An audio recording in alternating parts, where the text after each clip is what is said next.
MILLE presents ESL Challenger League in partnership with Intel, Acer Predator, DHL,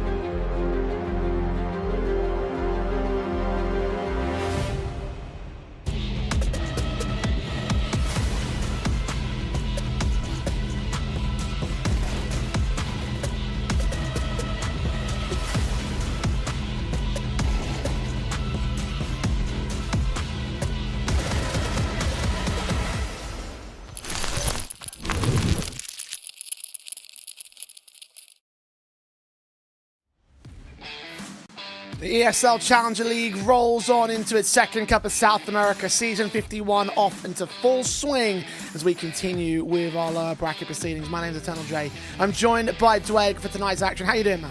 Yeah, very good, because, well, you've been teleported from EU to SA, haven't we? Yeah. So, look, we don't often do the South American games, so when we do, I always like it because it's a chance to see what some of the new generation players are made of. I think there's a lot of high-end Brazilian names and South American teams in and around Tier 1 and Tier 1.5. So when you see the teams that are a little bit lower on VRS or maybe just coming up and making their pro careers, it's a good opportunity to see them now when they're really early. Indeed it is, and for all the teams involved, all about trying to get out of the awkward stances that they're in early. Again, it's only the second round of the lower bracket, but lower bracket action to consider, so elimination and survival for all the teams involved, but hopefully a chance to springboard into a positive run overall. The prize pool, the VRS points, all the basic positions that you want to be at for the ESL Challenger League, all those rewards available for every team involved if they can make it out of today's proceedings.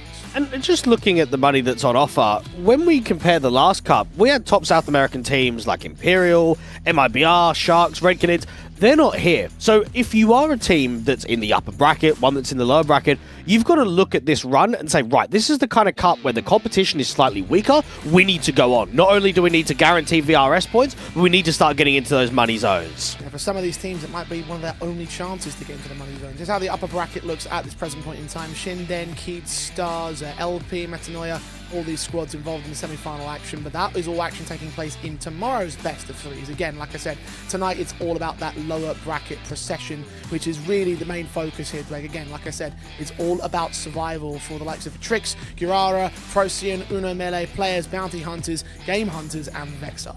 And there's going to be some teams on here that people recognize. Game Hunters and Bounty Hunters participate in quite a lot of the ECL Cups. See them quite a lot in the CCT South American. We know that Uno MILLE and Procyon, they also participate quite frequently in the circuit. The other remaining teams in the quarterfinals, if you just look at their record on HLTV, some of them aren't even really playing many maps. So you've got a large contrast of teams that are quite frequent to teams that we just don't really see often. Well, our matchup today will be Procyon versus Uno MILLE, so maybe a chance for their own HLTV histories to compound once again here in the ESL Challenger League, because not only do they have a decent number of tournaments played on the platform, but also they played against each other as well, only earlier on in this month where they took each other on in two best of threes during Bet Boom Storm, one during Swiss, one during the playoffs. Both of them went the way of the Uno MILLE side. It's incredibly rare that you get a third meeting between two organizations in 19 days. I think quite frequently when we covered teams that play each other on HLTV, Jay, you maybe have one meeting a month or maybe one every two. To have yourself another best of three, I think there's a lot of tape, there's a lot of experience.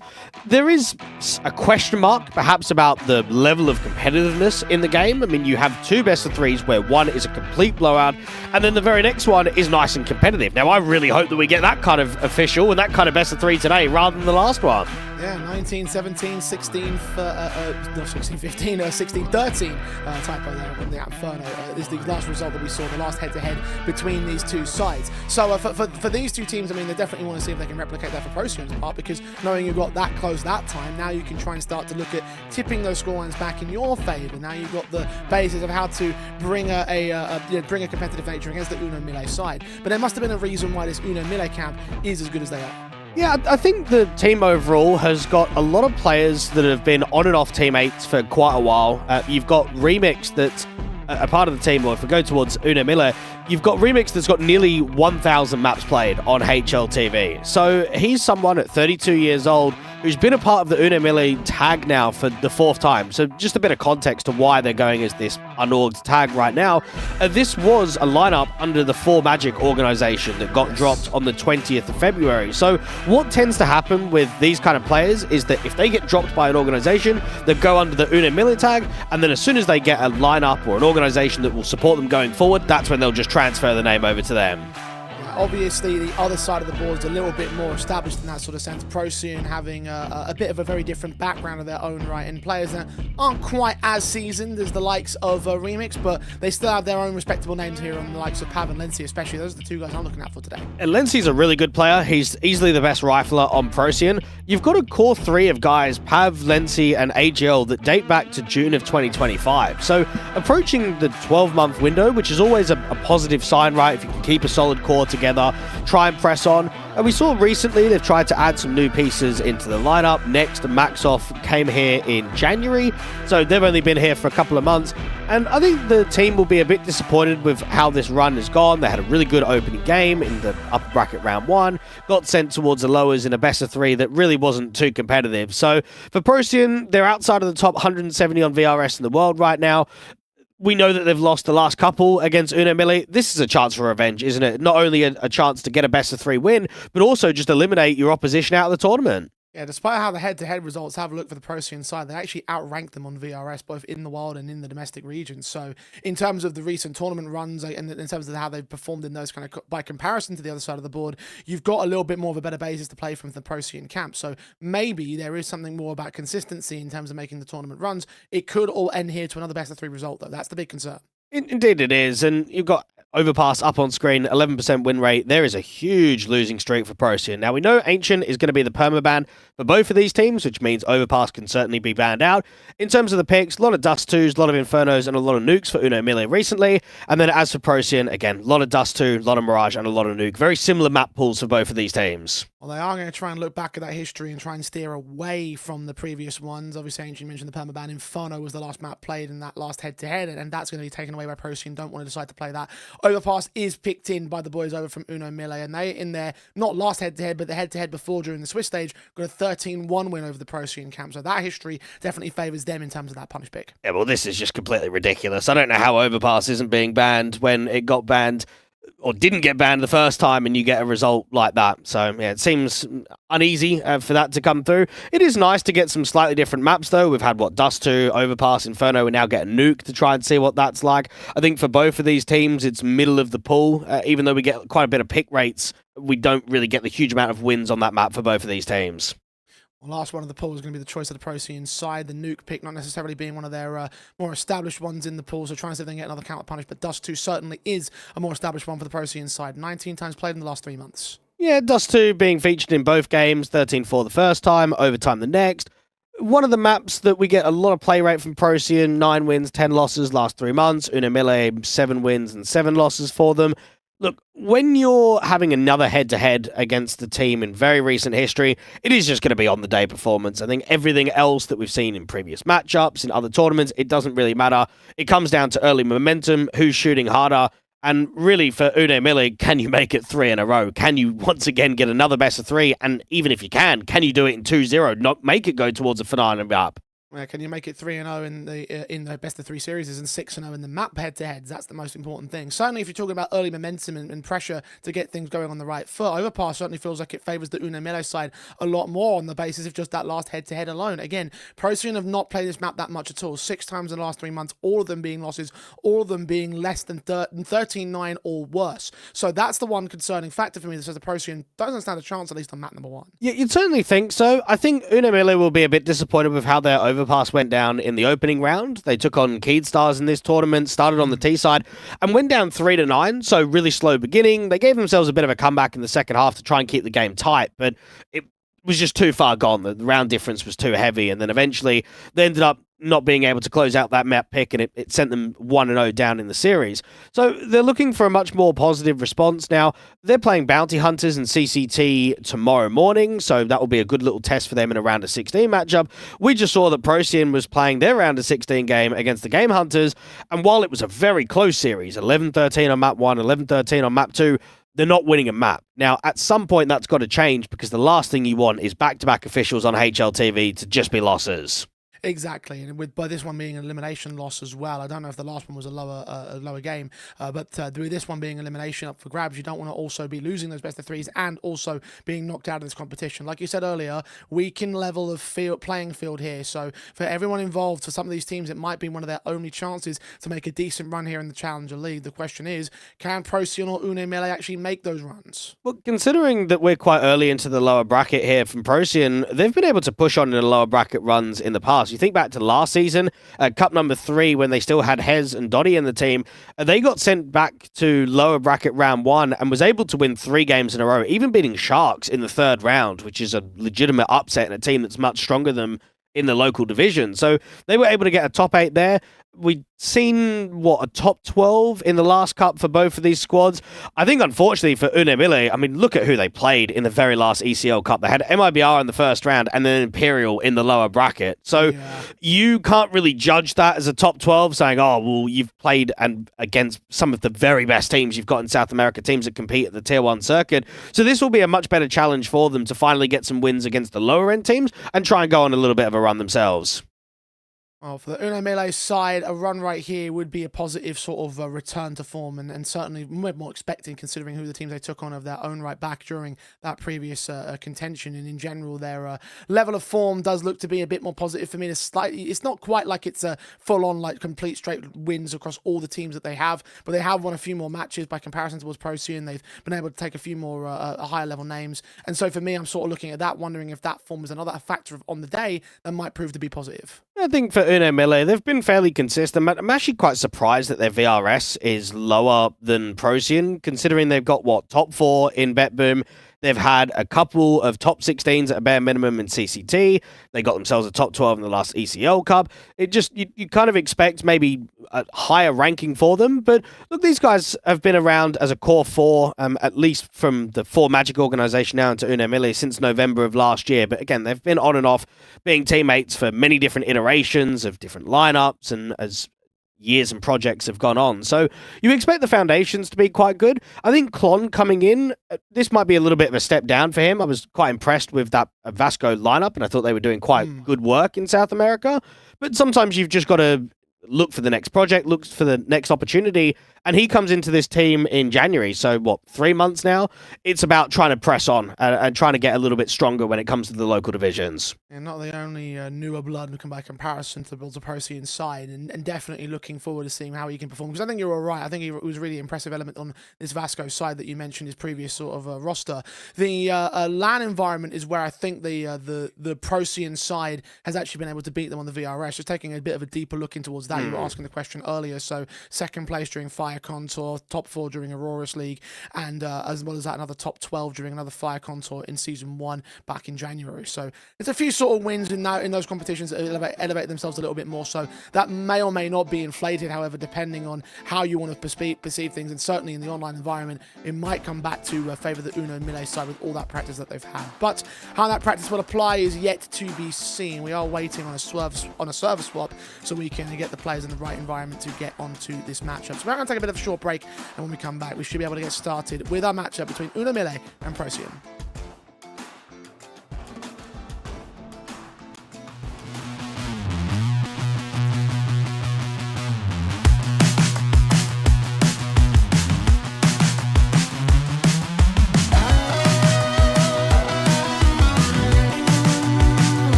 I did say it would be a short break. We're ready to get into this Overpass. The first map between Procyon and MILLE. Played before, MILLE took it down at a very confident score line. Are we going to see a repeat of that one? Are we backing into 2-0 here again today, Twig? Oh, I can't back them again, can I? I want to give Procyon a chance. I want to give them 2-1 in this series. Even if you might feel that 3 back-to-back 2-0s might be on, it's got to change at some point.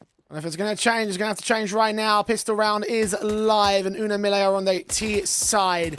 Procyon, first contact established, and 2-for-1 trades will favour them initially, but there are trades that bring it back to an even stance in LTZ with 2 kills. AGL trying to flank against him, will be able to take him down. Heard that second player with the bomb on his back. Can get caught on a reload and trying to get out of dodge here. Checking left, checking right, checking backside, and drops his man, drops Remix, leaving it all to Klon in a 1-on-3. And Klon's just meant to be the B-lurk. He's meant to be the extremity to put some pressure on rotation, to play out the late round.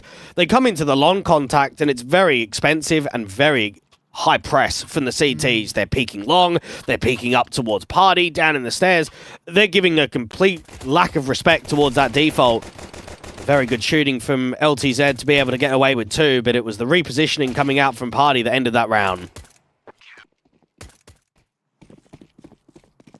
Excellent stuff from the Procyon side, a starting advantage. They felt like it might have tipped their back towards the way of MILLE, but all's well that ends well in the end. AGL going to try to fill up on his kill count. The quadra secured, 5th on the 6th from the board. Nice and effective with the money gained by the SMG, so plenty in the economy state to work with for Procyon. MILLE were taking that as a harsh recap regardless, so they'll get into the gun buys. 2-0 beginning here from Procyon, and I think for the T side now, it's about being able to set pace and start getting a feel of your overall default. I'd like to see the MP9 still try and take space here from Procyon, so maybe either trying to target connector, trying to target the shot water.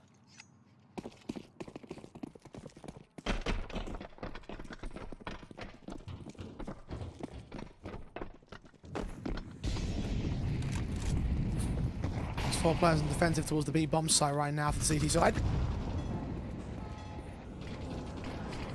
Careful approach from MILLE, who are backed up. A monster for 3 players, 1 man in contact. Push back that Molotov and get the blind spray towards Lency. So that's a good start again for LTZ. He's doing all he can. What a spam. Lovely beginning.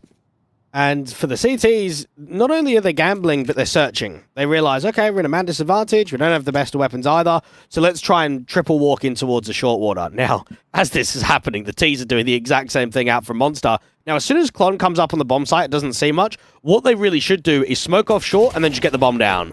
Oh, pistol pulled out by AGL. Not the right timing for that one. The AWP needs to come in because now he's lost his teammate. Broken breaks next. AGL with 2 kills, however. A 5-on-3 to a 3-on-3 as Klon is the latest victim and Broken was the first. Pav now set on top of the sandbag, seen by 1 trade alongside Remix coming in with the flank angle. AGL will fall and Max off. Now have to get off of their backs and save his weapon. Well, there's nothing in this round. Very good start there from the T's. And even though we get a bit of X Factor, we get the AWP showing up out there from the short position, once you're smoked off, there really isn't much that you can do, is there? You have to, backtrack towards Monster, which is going to take ages. You try and boost up on the sandbag, and while you can attempt to, you'd expect a pre-aim that's going to come in from the other side, and that's exactly what happens. So Procyon just get trapped out of that round, and MILLE get started with the beginning that they're hoping for. Lose pistol, lose the anti-eco, but then as soon as you get into the rifle round, you strike early.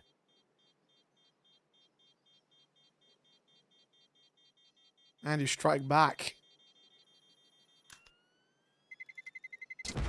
First 2 rounds coming easy for Procyon's part, but timing was perfect. Trades were just as effective for the T-side line.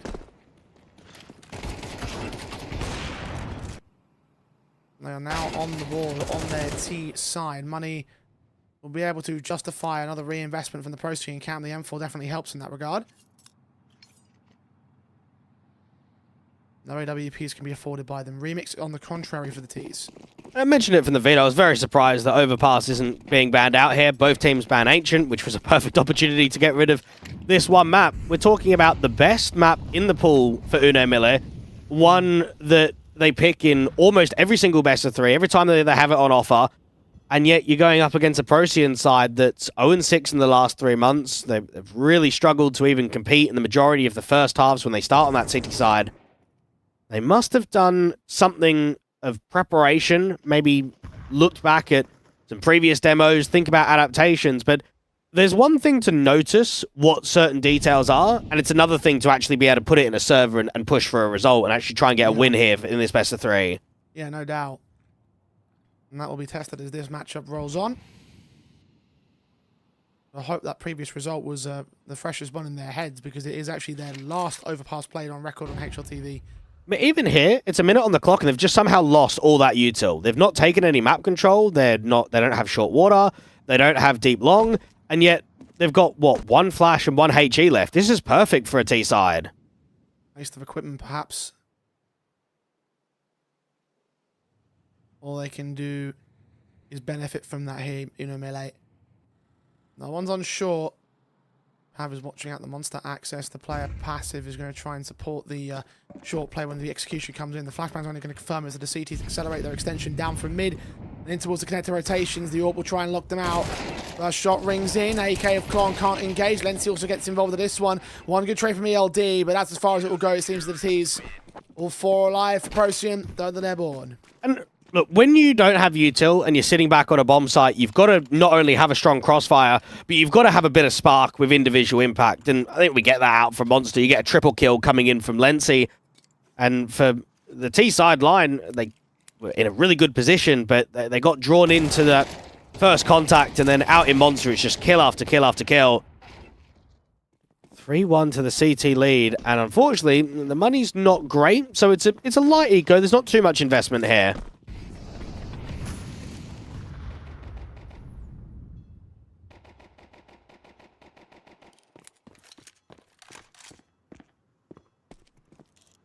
Turn of Procyon will keep the economy on the back foot.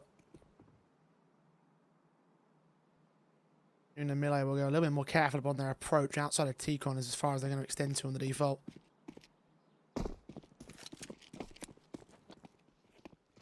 One can get recovered when they're ready for this one, but for the most part, we are looking down a simple affair for Procyon to hold on to.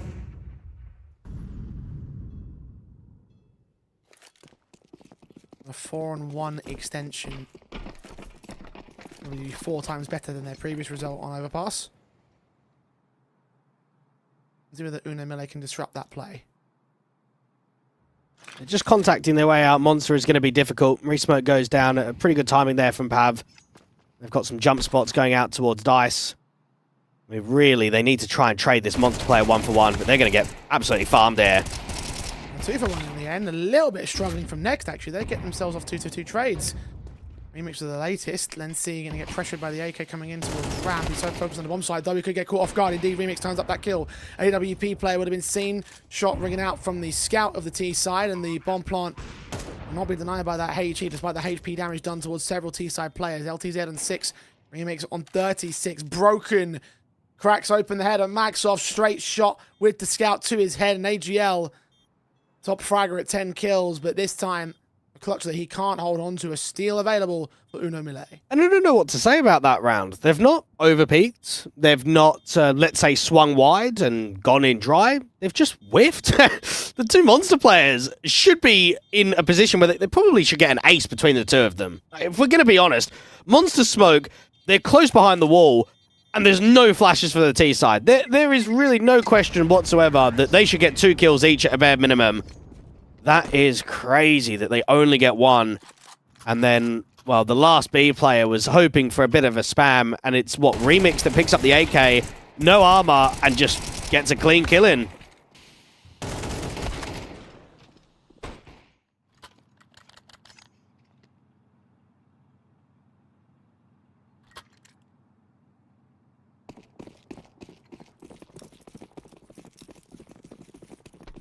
Now the broken buy starts shifting away the Procyon side. Not fully as broken as it was in the previous for MILLE, but the Martin SMG. An overall buy stay here to boost up for the M4 in towards Connector. He's just going to get cut down in an instant. 2 line up for Klon. The Master's gone as well. 5-on-3. Instant start for MILLE, and not even 20 seconds into the rounds when those kills came down. And that's very rare for Overpass, isn't it? I think it's one of those maps where you would almost say that one good contact or a couple of good kills ends around, yeah, maybe on Dust 2 it's over in 20 seconds. On Ancient it's in 15. On Overpass it's normally about a minute. You just do not see many opening picks early. And that wide swing straight into connector has probably ended it, because now for Procyon you have to gamble stack. Now they are searching, but even if they stack correctly, even if they run into the mass T-side players, they've got no util, and they don't really have the weaponry to fight against it either.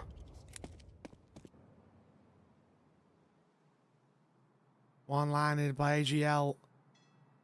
On returning frag here for the Procyon side. MILLE is still over towards the B lean, and there's nobody on the site, as you mentioned.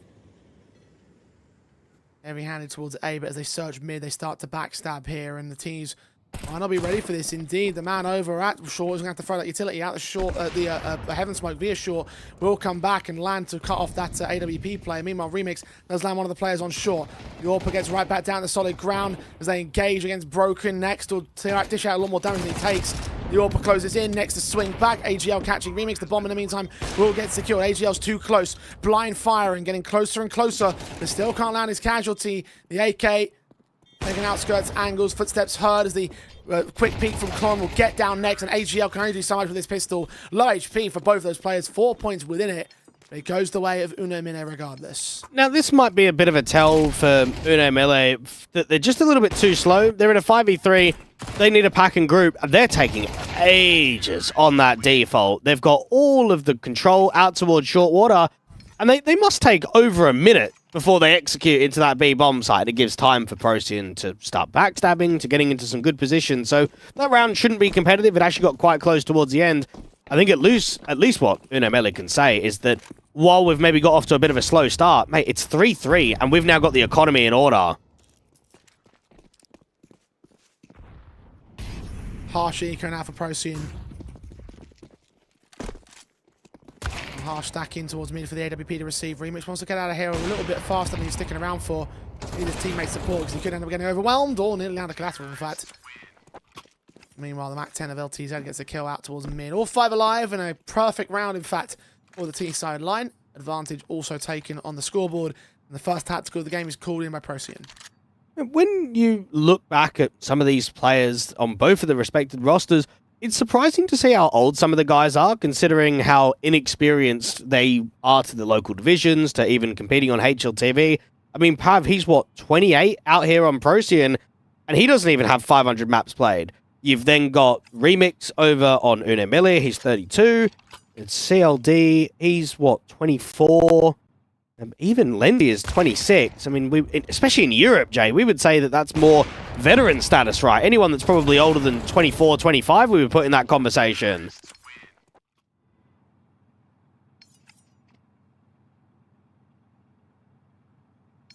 Yeah, no doubt.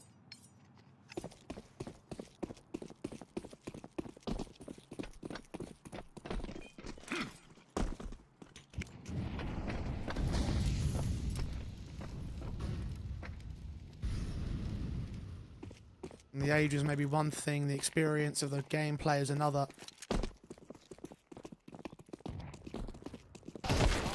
Inside press in for Maxoff, getting 2 kills out of this long access. Remix is going to trade back his teammate.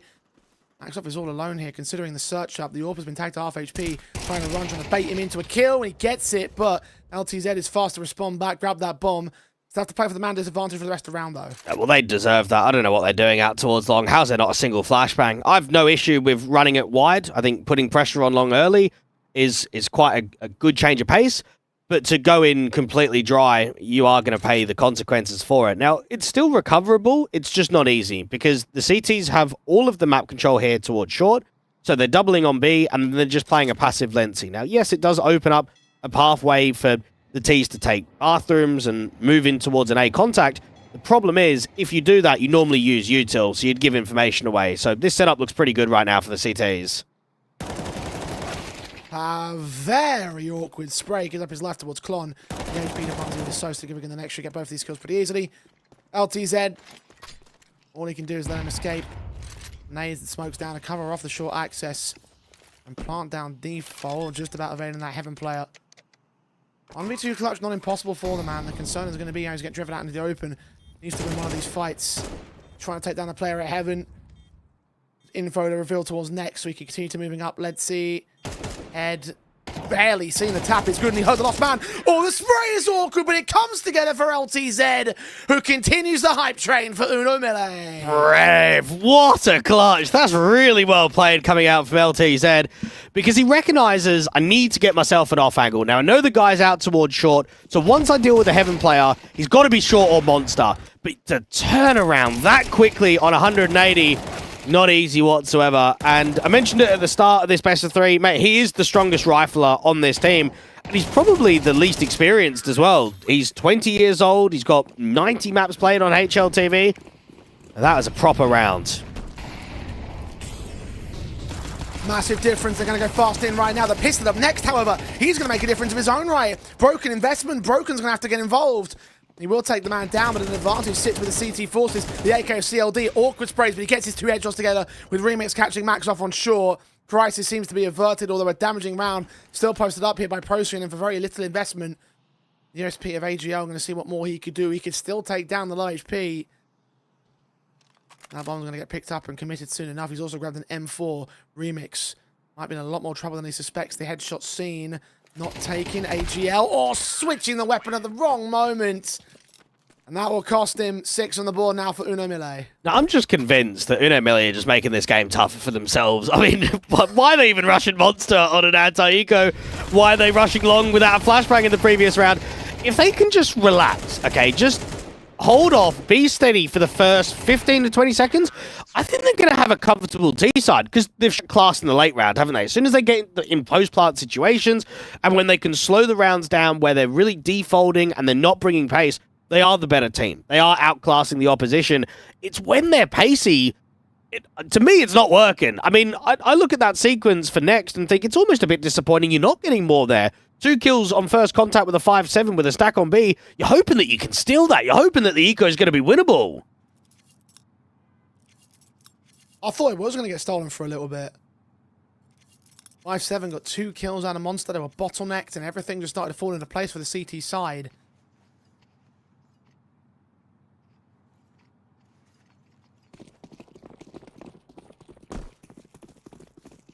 You know, MILLE just about evading being the victims of their own architecture.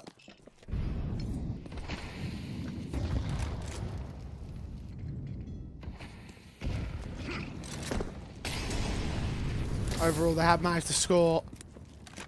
Lead growing 5 in a row overall.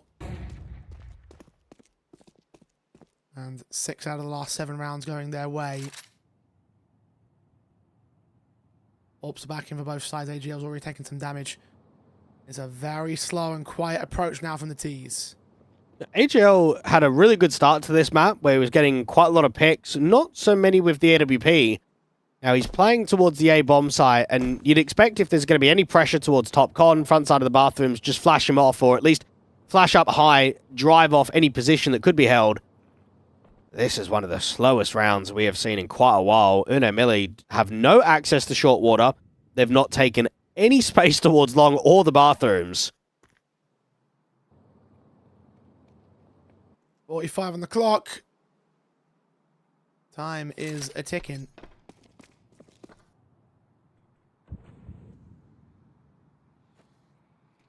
The incendiaries are out.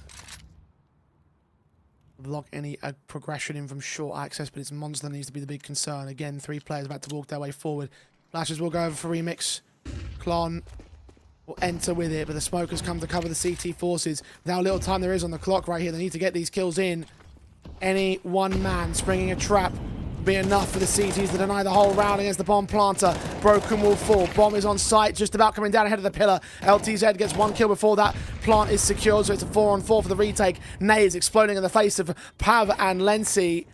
And AGL trying to find Remix, but his AWP frags on the center of the bomb site. Taking down 1, not that second. Lency returns the favor, and 2 men back over at Monster and Water will get those kills in. LTZ and Klon against Maxoff and Lency, and AGL not the weapon for this. 1v3, Klon will overwhelm him, and Uno MILLE will take the half. And this is why I questioned Overpass as a pick. Tactically, Procyon look extremely weak in retaking scenarios. I think the way that they pummeled Util against the exec was pretty good. They've got, what, 19 odd seconds on the clock. They've got themselves a dumpster smoke. They've got 3 on B. Rotates are coming in quickly. And yet, as soon as the bomb goes down, there's a little bit of chaos. There's a bit of over-peaking. The AWP staying alive out there from the pillar. It just collapses. They have a real lack of depth on this map. So why on earth are you playing it? Not much has remained clear. Pistol conversion and 1 punish round with 1 piece of lacking utility. That's all they've gained from Procyon so far. And that seems to be all they will gain right here. CLD's already called down AGL towards the A-bomb site. Clon's called a player out towards Monster. The smoke that was getting ready to get set in by Nex is going to be useless now. And so should the rest of CT efforts in this round. MILLE have very much left the A-bomb site happy to not be taken, right? We've seen at times them take the first area of long and then set up Util. They've had that lurk smoke that lands just in front of the A-bomb site around the flower pots. They've been throwing that quite consistently, but it's just been B ends. And look at Clon right here. 5v3, everyone's pressurizing towards A, set up on the default. He walks out B. Mate, get that rotation back down, Con. Make sure you end B with the bomb. It was on long, but eventually Remix will start his rotation back into indeed press connector. Clon, knowing the entire site is clear, can just take some space, put the smoke up towards heaven. Procyon. Got a max loss bonus, so the buy set is set in for the next round. Despite that, they're going to save that Kevlar. I don't know if that's the right call to make. It is the call that they will make in the end. 8-3. They can't deny that scoreline, that much is for sure. Well, I'd like to see AGL bring that AWP out towards B early rounds. Try and maybe get him in for a short pick. Maybe try and just either get him Con. I think at the moment, you're desperate for rounds, okay? And if we're going to look at anyone on the team, who's been the one guy that's caught our eye? Well, it's got to be AGL, because he's not only up at 12 kills, but he's had multis and he's been able to close rounds just by himself. I think he needs to be a bit of a playmaker, because that AWP is just sitting so defensive in these last few gun rounds. He's just holding banana, he's holding bathrooms, he's sitting back, he's not doing anything. He needs to get on the front foot, work an opening pick. If he sits back again, I don't think we're going to get anything from him. He's not going to generate a round. I'm inclined to agree. And there isn't really much time left in this half to make the adjustments. So it's either now or never. AGL will take towards mid control, so no B picks, just 4 men back to the B-bomb site. He will utility out mid, get towards long. Try and receive the T-side contact as they start to take that mid access. The utility should draw the attention of at least one player back to the A defensive or try and push the issue. In fact, no such presence being taken by Procyon. They've got a really good timing here, because they are walking bathrooms and still seeing nothing. So you should just keep contacting here towards A. AGL going to get caught with a USP in hand, dead to rights, swung out to the open, broken.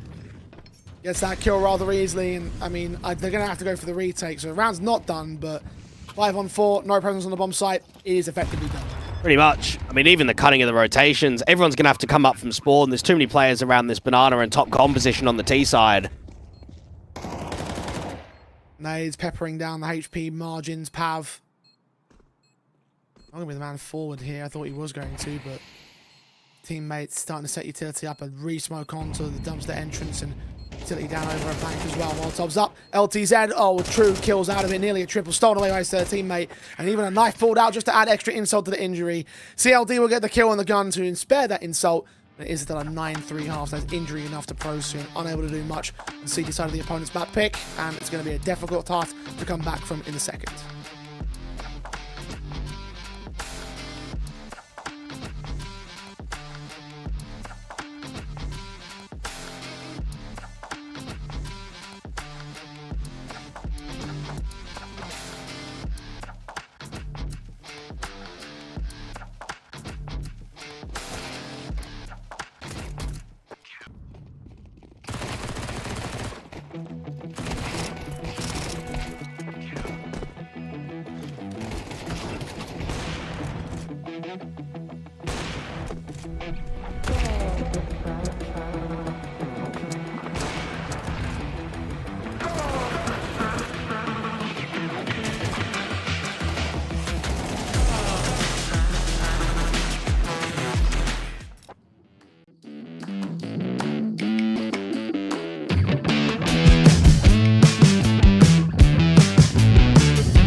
3 will turn over against Procyon on their own map pick. It feels like it was always destined to be for the Brazilian side. They dominated last time. They look to dominate this time too. To go 3-1 up and then go 3-9 down, it feels uneasy. And I know that I had a little bit of hope and maybe even a bit of a prayer that it was just going to be a different outcome this time around. But Procyon didn't show much up at all. I mean, he's their highest rated player on Overpass in the last 3 months. I know the sample size is small, they're 0-6, but he drops 2 kills. And I just feel in that entire half, outside of a few magic moments from the AWP, I just saw nothing. Like, literally nothing caught my eye from Procyon at all there in the first half. No, not at all. Like I said earlier, the only they won 3 rounds. The only rounds that they won were the pistol, the conversion, and then they lost one and they got one back where there was no flash over towards a 2-man, 3-man long peak. That was it. They just punished one mistake being made by the opposition side, and now going into their T-side half, I am ye of little faith. I don't think they're going to get much out in this first map up, and I know you said earlier that you want to give some faith over towards Procyon and at least take something back in the series in their own map pick, but the formation they've had on this map certainly doesn't look like it's a positive start at all. Confidence may be rattled at this stage. Judgments may already have to get made. The pistols are alive to see whether they can turn their fortunes back. They did get the pistol in the previous one, so maybe a good bomb plant, a good site take, and a good hold off of a retake would be enough to get them into this half. The bomb, just thought for a moment might get caught. They are flooding this short water position, though. Julie's in towards AGL, who gets both those kills, though LTZ and CLD are down and out, so at least the pistol players are coming in for them. Pav will deal with Broken, and players up on the higher ends of the Heaven Boost will be able to bear down upon Klon. Maxoff will get the credit with that kill. Remix 1v5. No chance to stay alive, no chance to get anything more than exit frags. Round certainly won't be going his way either. Pistol win for Procyon, and that will take a few more away from the opposition, give him a little bit more of a basis to play from on the T side. Well, it's another very good showing coming out of AGL, the main AWPer of the side, the 23-year-old. He was a part of them when they were under the Large Champions League tag before they moved over to Procyon, but he's not played professionally with any other team before. So still quite fresh to this level of competition. He's got, 134 maps played on HLTV, so still quite fresh. But yeah, first half he looked all right, and then second half, I mean, it's never easy to fight against Julies on any map, is it? And right there from Monster, he deals with both of them very quickly. Now, winning both pistols, yeah, you're not going to be shaped up for a huge amount of success, but at least if you can go similar where you get off to a bit of a positive start, try and claw back the scoreline ever so slightly, I think it's difficult on T side of Overpass. I do expect MILLE to close this down pretty quickly. Pistol conversion didn't lead to much in the first half, so I have no reason to expect it to do much in this one, so I'm with you there. Harsher eco, especially for the MILLE side, so this 14th round will be a formality. One that will enable them to take another one back on Procyon. But likely not much else here. We'll see how quickly they'll get into the B-bomb site. The stack's over towards the A site. And they are entering in towards short. Next, we'll start to realise that nobody's here, so this will be an easy and free bomb plant. I do wonder that MILLE want to try and charge these pistols at them, try and take some weapons out of the hands of the T's. It's only the kind of thing they could afford to do, and the kind of thing that I think they'd actually be rather successful at, all things considered. Procyon now have just got to try and use that next bonus round with Max off in mind, thinking, okay, what do we want to achieve with that Mach 10? Overpass is a map with a lot of long ranges, very few short contact positions. Short water is probably one of them. Otherwise, just getting him in as a bit of a battering ram and having an AK a bit further behind as a trading fragger. Mach 10 might be able to get a glimpse of one towards the fountain, but they're pretty much just evading each other right now.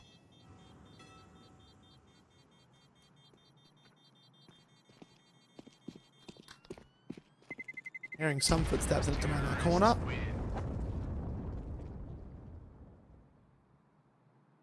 They don't spring the trap. They don't look to charge. Unicorn round with no player dying at all.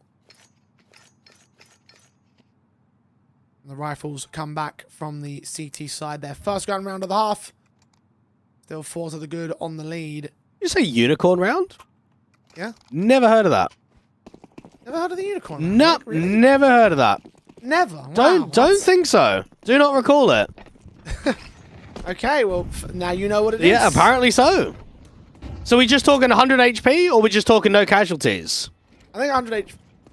Maybe it's not. I was going to say impossible. I don't think it actually is impossible, but no casualties, pretty much. Oh, okay, no. I guess the true unicorn round would be Yeah. if I stay alive and no casualties, because that would literally be statistically borderline 1 in a billion, so...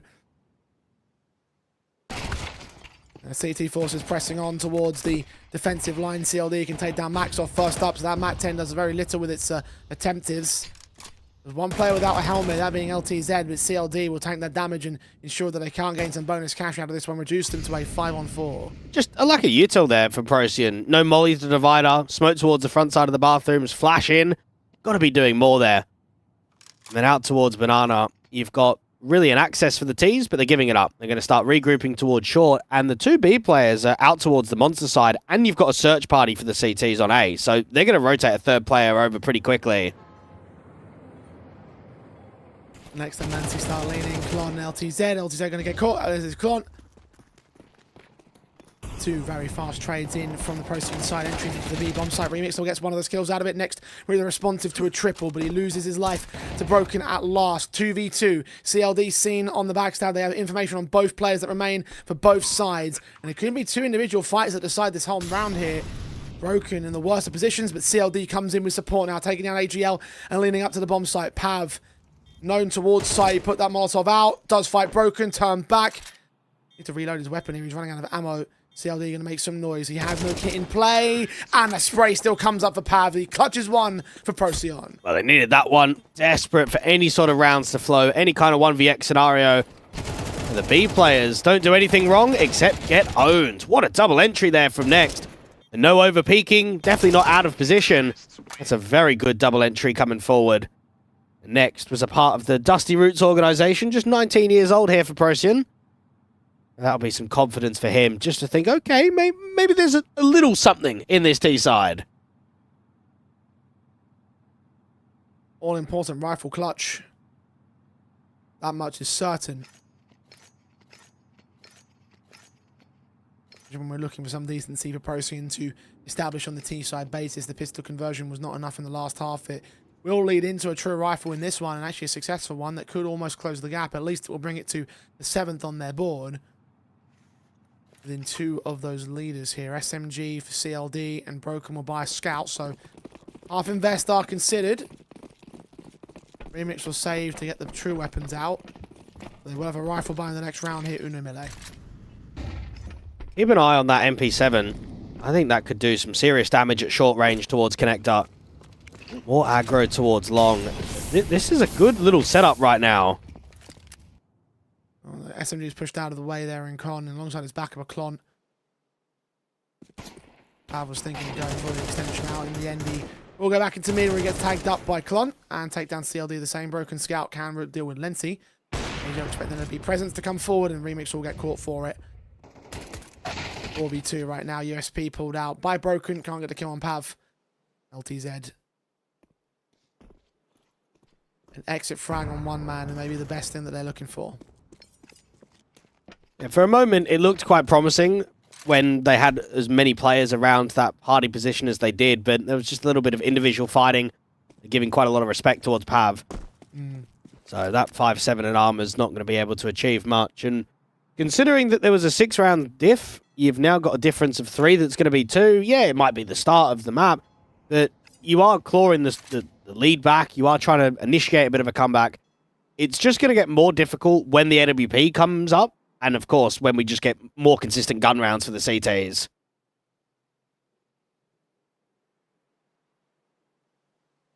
One of which will be inbound in the next. LTZ can recover that weapon. Struggling a bit with Next. And Next gets him down in the end.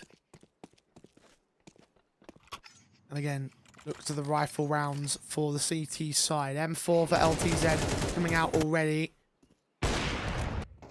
So the rest of them form around it. Will they have an AWP in play? You'd certainly hope that for Remix, get that up as quickly as you can. 12 and 9. Haven't really seen much AWPing from him in the first half. Chance to be able to show a little bit more in the second. LTZ being the highest rated player for Uno MILLE in the last 3 months. There's also a chance now in the second half to prove exactly why. Early pressure out here towards short. Very aggressive from the AWPer. Lay damage done to next and AGL. Procyon leaning forward. AWPer trying to get involved, trying to get an opening. Got next right beside him, and just caught by a crack angle of the rifler instead. Pushed away from contact. Pav, similar story, just without the pressure of the CT side and the bullets flying. LTZ will boost up to check this short position, but see nothing from this angle. Now, Remix was quite aggressive towards long, and he didn't see anything either. So they're going to keep 3B for the majority of this round. The only thing that they're worried about is a lurk that can come into the bathroom. So that's what Remix is now focusing his attention towards. Smoke deep at Monster. Remix, AWP, watching and waiting, seeing one, but a little bit late to the response. It was a fast peek. Get out of the way. Klon's low. Next is tagged. AGL also low. T start looking to press onto the mid access. The bomb. Then outside of the monster control though, Klon, except with Incendiary, is perfectly timed to try and drive them back. No, it doesn't fall into their own demise. It looks like no to the demise of the CT side. Pav with 2 frags.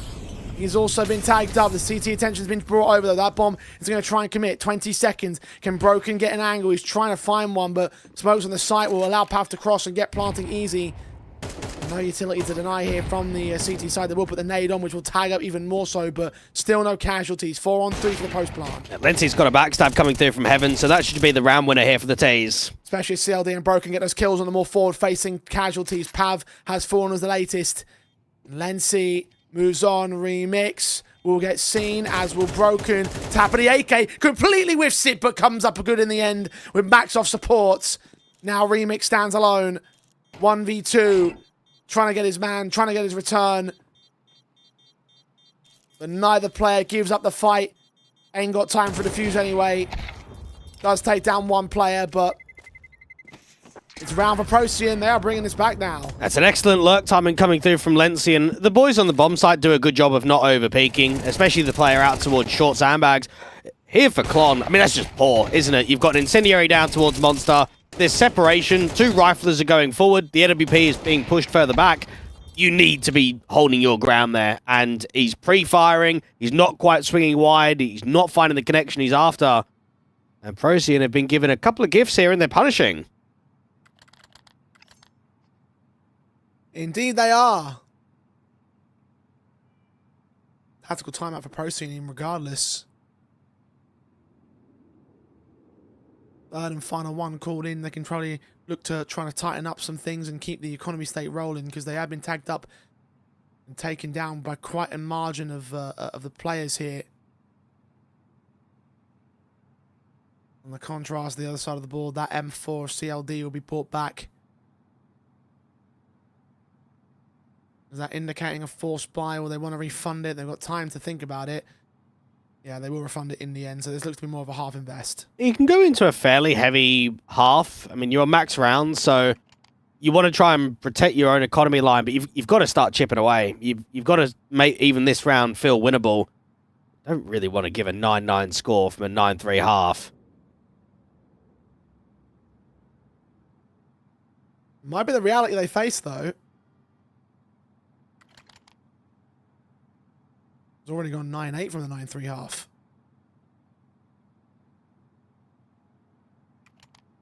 Procyon.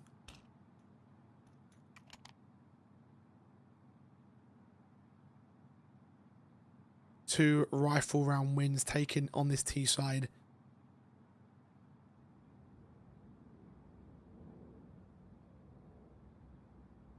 One more half bite to even the board, and one more rifle after that to take the true definitive lead over the opposition. They know that they are in that driver's seat at present. Can they maintain it to steal this map away? You mentioned earlier the potential about going back to look at that previous meeting and finding out what went so wrong for you and went so right for the opposition, how you can counteract it.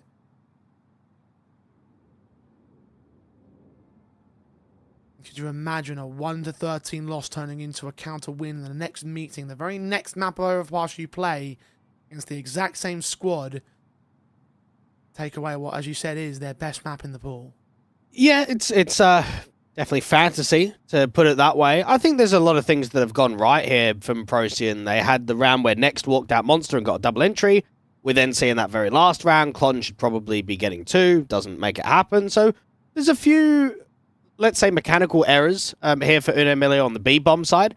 And there's also some pretty good entries that are coming from Procyon. Now, the defaults itself, they look a bit average. I mean, they're not really achieving very much towards the A-bomb site. Lency did get a very good timing where he walked out long. But at the moment, they're keeping things fairly clean. They're playing together, which is probably a good sign in the second half. We're not seeing too many extremity timings aggressively. A lot of the time, any lurks that are occurring are in the mid to late round, which means that a lot of the pack is quite tight to one another, always in trading positions. But am I worried? Not really. I mean, yeah, the scoreline should probably read 9-9 by the end of this anti-half bye. I still don't think we've had too many gun rounds. And I think eventually Uno MILLE, once they get an AWP up, and once they really just start generating a little bit more individual power, that's when this game should get wrapped up. 2 chances to generate that power, haven't been able to do so.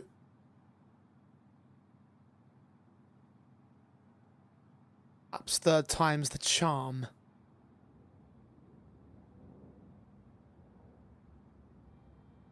Either way, if you're Procyon, you're looking at this and you're licking your lips. Seeing how proficient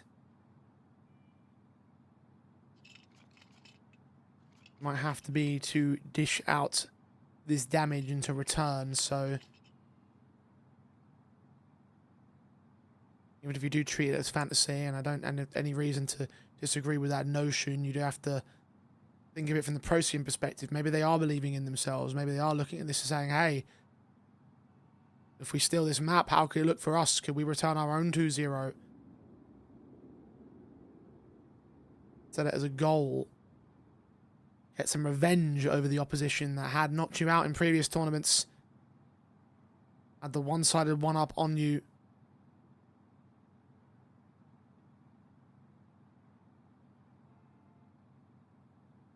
And who you could still take down with a handful of more rounds. And we always know that you will get teams in the local divisions that, let's say, playstyle-wise, maybe don't work out for you. Map pool-wise, let's just say, as an example here, both teams banned the Insta of Ancient. You will get certain teams that will struggle against others. I think for Procyon, it's just a matter of time to start getting a bit of a move on. I mean, you've got yourself a core 3 that dates back nearly a year, and yet you're still 173rd on VRS. Yeah. We're still really not seeing much from them. Yeah, you mentioned some of the LAN results, getting themselves a LAN Grand Final, getting yourself a LAN semi-final where you got straight away pushed into the semis.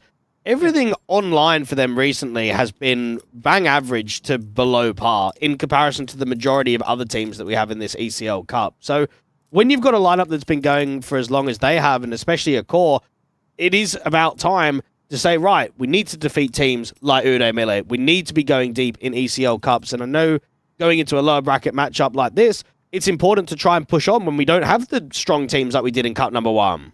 And that's the reason why I bring up that whole LAN thing. Because, like, yeah, the LAN certainly do look good, but the online environment can be so different, especially at this level of Counter-Strike, where sometimes it just goes down in this sort of fashion.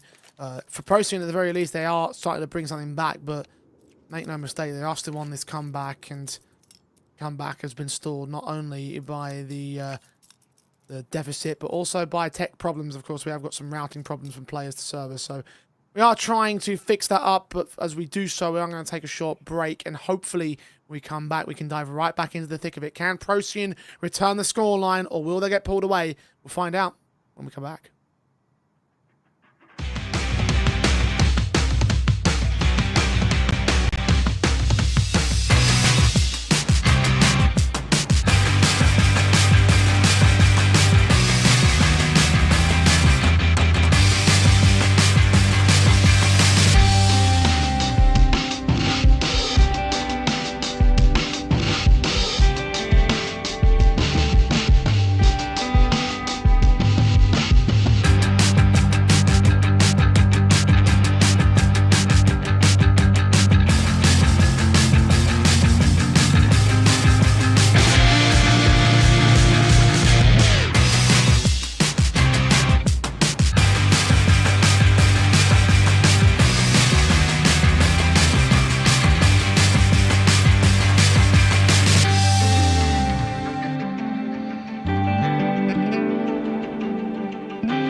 And welcome back. We're ready to jump back into it. It's a half buy now for the Una MILLE side. I say that with a hero M4 on Broken's part to see whether he can make any damage and counter actually the steal from against Procyon. Triple boost up into one short. He's going to see two men for it and get both those kills. And that may change the complexion of what should have been a formality round for Procyon. Oh, you don't see that very often. Sometimes you get the double boost where the second player likes to jump with an SMG, try and just burst, get yourself one kill. Triple boost could not be timed any better. Klon now holds himself with the 5-7, trying to swing forward, trying to get kills out of it, but nothing is going to get gained. Broken still with that M4 at 45 points of health. He might pass that off to his teammate. Indeed, SMG and M4 swap. Now LTZ has the rifle. Can he utilize it? He'll try to do so. Swing forward, but both men go down. The pistol SMG combination now all that's left. CLD inside that smoke. Gets one of those casualties. Pav faster return. And now Remix. CZ versus the world. Can't make it happen. Pav with a quadra on the recovery. Just about claims the round for Procyon there. That got very scary, though. Yeah, but they just trolled. I mean, they've got a 5v3 right there, and then the Monsters player is just swinging wide without even a teammate. Like, what is Con doing? Oh, man, I'm just getting tilted watching some of this CS. Fundamentals are just way off. And perhaps this is why we're looking at a lower bracket round 2 game, right? I think when we look at the majority of the strength of the organizations, we maybe look at the upper bracket, we maybe look at some of the squads that were participating in Cup number 1. That was so stealable there.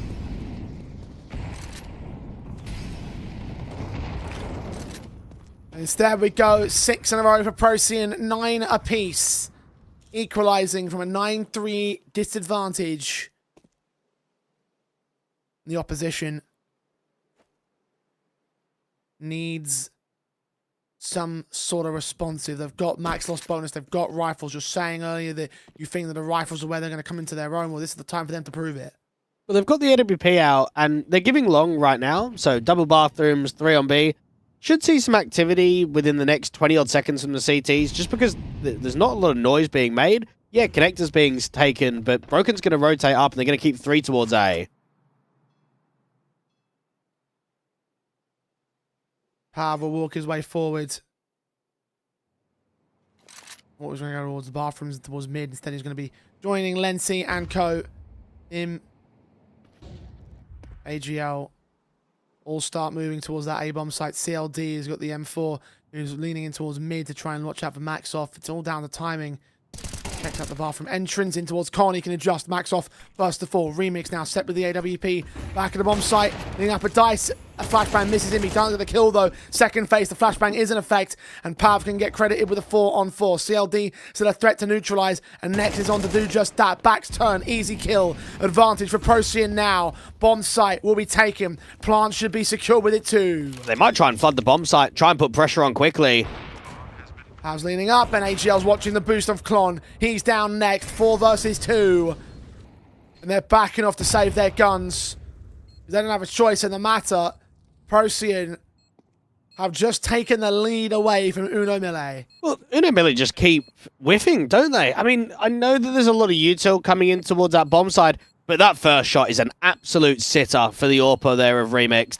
There is absolutely no excuse why he shouldn't be hitting that one. Yeah, you could maybe say when he follows up, when he repositions some dice, that's where it gets a little bit more difficult. There's nothing on that first kill. Broken is even getting hunted. The M4 is doing a good job of trigger discipline. So we'll be able to hold on to that rifle, upgrade towards an AK. And look at how different that round could have been. Opening pick to make it a 5v4, AWP to make it a 5v3, have a crossfire. I don't even think the T's get close to getting the bomb down if that AWP just gets one.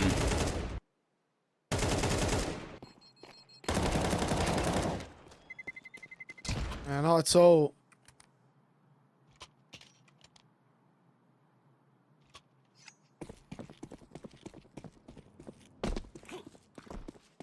New mistakes is what's cost them now. 10-9.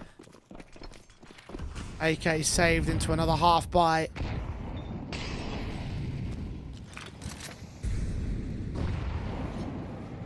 Rifles available for Uno MILLE in round 21, and that should be enough for Procyon to tip the odds truly in their favour.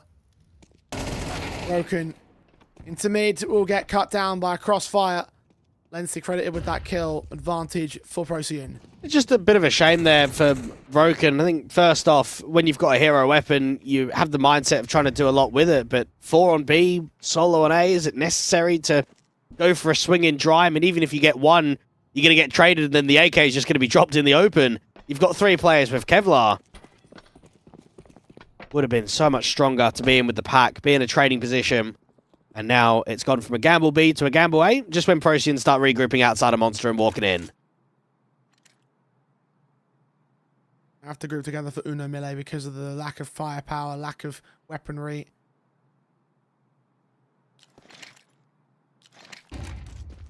AK on Broken's part probably is going to get gotten rid of. And they can recover that in mid, or they might well try on the CT basis. Either way, the side's been taken. And the round is over. And see again whether or not they want to try and hold themselves at this round to pick up some kills. And they will get one exit on the outskirts to make the max off. Pav also tagged up. The AWP will deal with LTZ, so that rifle and AK no longer can fall towards CT hands. Might still try for it. There's one player back at Con, and Klon for Mars will not stick around and try hunt for the players. He will just be ready and waiting to receive up in heaven. And see, try taking the back. Both players get tags off on each other, but no kills. And again, nothing that makes a difference towards this round. This will be 11-9.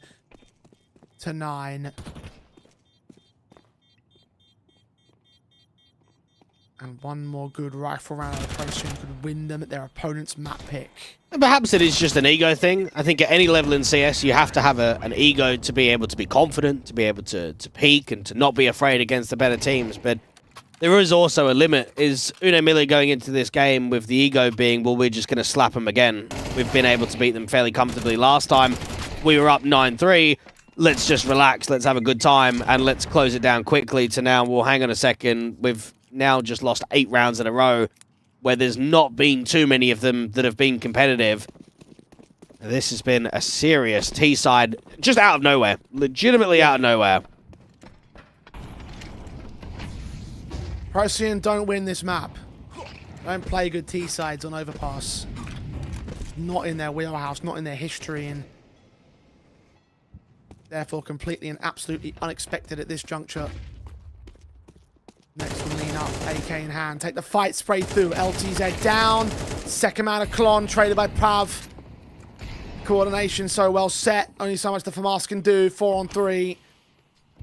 It might already have to be a save to bring those guns over to the next round and try and gain some semblance for an overtime buy. Then back up towards T-Con, that seems to be the call. 12-9, map point for Procyon. And that was actually quite creative and cheeky. So they've been fairly slow in the majority of their defaults. We've certainly not seen any rushes or accelerated pace from them. And normally, anytime a Monster smoke goes down, you're never pressurizing Monster until, what, 30, 40 seconds on the clock? Or at least until there's a timing when the smoke clears. They just walk the Monster smoke. And the B players aren't ready. There's no one close towards the Monster angle. It's a very good entry coming through from Next, and he's been quite critical to a lot of these B lanes, isn't he? He's been the guy that they've sent in first, try to always create space, try and win that first encounter, and he gets him right there towards Graffiti. They trade the next player down of LTZ, only get a 1-for-1. Good work from Procyon.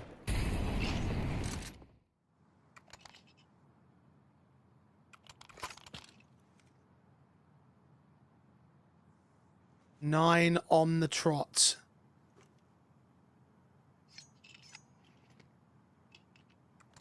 And one more to close out this map. Their opponent's own pick. Procyon. Huge upset to take. A massive, massive map. Uno MILLE. Might have lost a couple of these in the past, but at this level, this should have been a formality to start the series, but now it turned into something even greater for the opposition. CLD back is turned at the top con angle, which the T's are watching, but they're not going to see him. No one's watching mid. The long access will be taken by Remix, and eventually CLD will start to lean up. Caught by AGL. Max off to find the next of Remix. A-site's fallen. 5 on 3.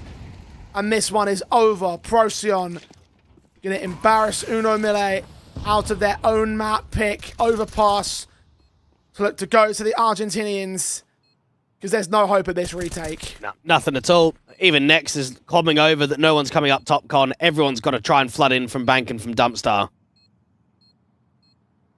LTZ trying to find an angle. Walking up towards Bank. First man, Pav instantly domes him. Broken takes him back. Max off with a returning frag and Lency will support. There it is, locked in, official, 13-9 on map 1. Uno MILLE started off wonderfully, had an excellent T-side line, but the CT side couldn't even score a single round in the halfway. I have to say that is disappointing. Indeed it is, and it's embarrassing, right, because you've had a first half performance in Procyon where they've legitimately not even won a single gun round. They come into the second, and not only are they winning rounds consecutively, but there's not even too many ones that are tight, that are close and coming down to 1vx's. Have finished that first half with 2 kills and then finished the map at 19. So we saw a turnaround individually from them, but I mean, this is unheard of to be able to win 10 rounds in a row like that on a T side of a map that you never win. So I don't know, there's not really an answer to an explanation to exactly how that's transpired. I think all you can say from Procyon is that they've finally done something that they've not been able to achieve in these last few weeks and these last couple of officials, and that's taking a map off of this opposition. Exactly. So even if you bow out of this series, you've already been able to improve upon your previous matches, but considering that was your opponent's map pick and yours is up next, like I said earlier, if you are the Procyon side, you're getting it in your head, you're going, right, okay, this is ours to take. Nuke is up next. We played it 9 times, they played it 5. We win it most of the time. They bit hit and miss sometimes. So this is our chance to try and take a dominant series of our own, a 2-0 series for us, and a chance to progress in the ESL Challenger League Cup. We're heading to a break. We'll come back with Nuke.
Overpass disaster for Uno MILLE. They picked into it. It was their best map in the pool, but still Procyon came out on top with a 10-round win streak on their T side.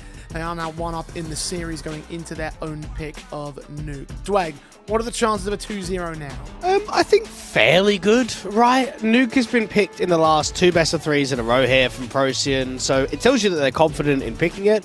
They played it, a few hours ago, and they got themselves a full rounds in regulation full rounds in reg loss towards a Game Hunter side, who are also fairly consistent in ECLs. They do quite well in the majority of CCT tournaments, so yeah, the 2-0 I think is definitely on. Yeah, especially when you consider the fact that there are other wins towards their favour that seem to coordinate as well with a lot of these other elements, and usually their one-sided losses are towards some much more superior sides within the context of the South American space. So there's a lot of potential right now for Procyon to make a massive series happen out of them. And if you were already considering the fact that you were saying earlier, hey, I think they can take at least one map in the series being their own map pick, and I mean, with that in mind, now you're looking towards this next series, you're looking towards this next map, knowing you're already up one in the series for Procyon. Again, the pathway to victory in a 2-0 fashion is certainly right there for them. It will come down to some of those bigger members of the side. Pav was the top rated player of the server for the last map up. I don't know whether it was down to him being more impactful and more just down to him punishing all those mistakes that were made by the opposition. It's a weird map to unpack, right? And I think you and I were quite used to the tier 2 landscape in Europe, where it's very refined, it's very disciplined. Mate, 10 rounds in a row in a second half, I mean, it doesn't happen, okay? So you have to change your opinion slightly when you're moving down the divisions, when you're looking at different regions. That's a very good factor to why Uno MILLE and Procyon aren't considered threats in the local scene. That's why they're mid-pack. Maybe you'd classify them towards the lower end, but that's why they're in a lower bracket round 2 game. So you need to take map number 1 with a pinch of salt.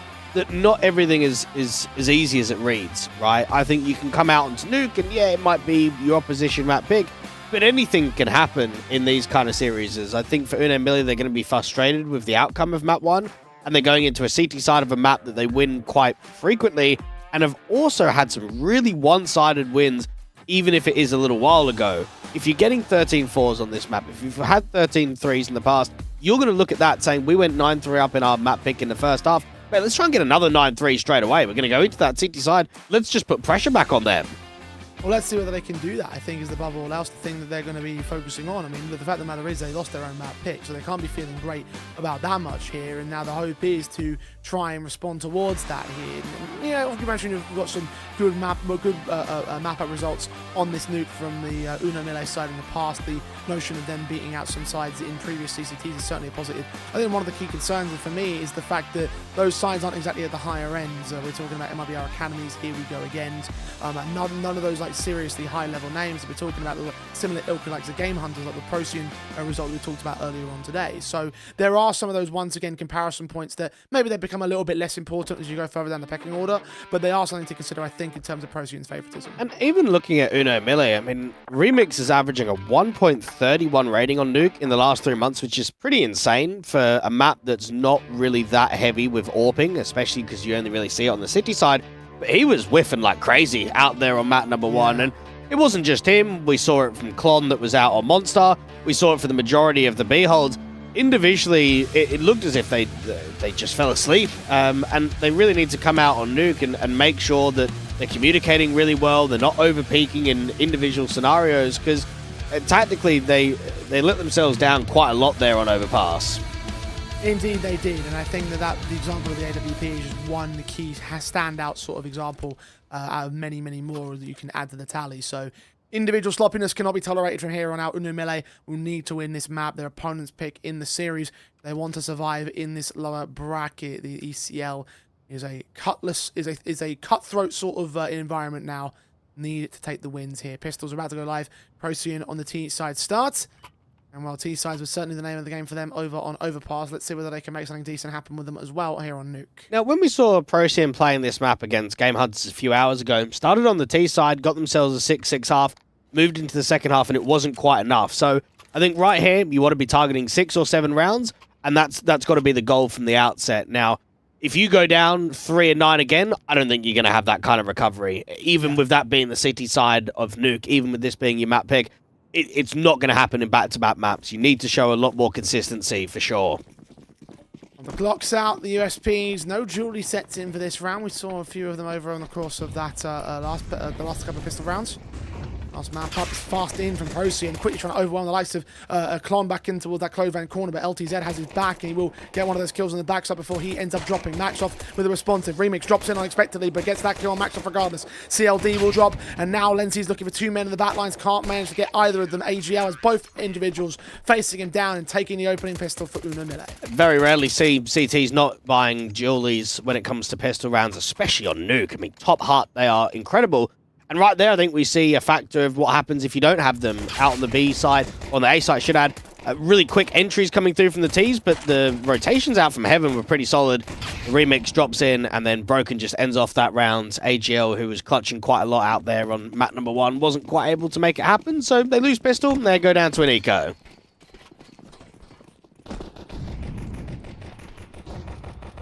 His weapons set to be basic out for the Procyon side. Deagle for Maxoff to see whether he can get any heads. Hasn't seen too many of these upgrade pistols do much so far in the series. Maybe there's a moment to change that for him. Maxoff was a bit of a quiet player during that last map up. Will get a headshot on CLD to kickstart this round though. Let's just see how much more overpeaking there is here for the CTs. It's a good start, but there's nothing that's dangerous just yet. With there only being one Deagle, you've got to use the majority of the Glock players to just try and bait, and Remix has been seen quite deep there in Garage. I think that's called a kill on the inside of the lobby in the meantime. Then so going to get caught there. MP7 wraps the corner. Klon's going to take very little damage to that exchange. And the Deagle lands 1 tag on Remix, but no more than that. 3 kills for the veteran. A 2-0 start for MILLE. Rifles inbound now for Procyon. This CT side, you'd expect for MILLE to have a good enough degree. I mean, they're up at 67% of round win on this half when it comes to the last 3 months on HLTV. A lot higher than Procyon's. 2-0 would love to be a 4-0, and they can use this as a little bit of a bonus round. Again, LTZ, I think, is the best rifler for this MILLE side. Didn't get to show much of it, I guess just because of how that second half of Overpass went down.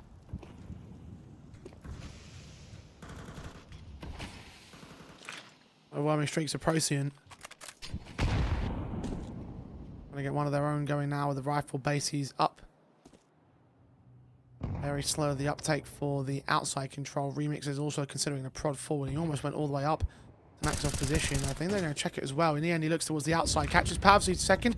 One gets that 1 kill and just backs away. They've got to expect another player on the outside.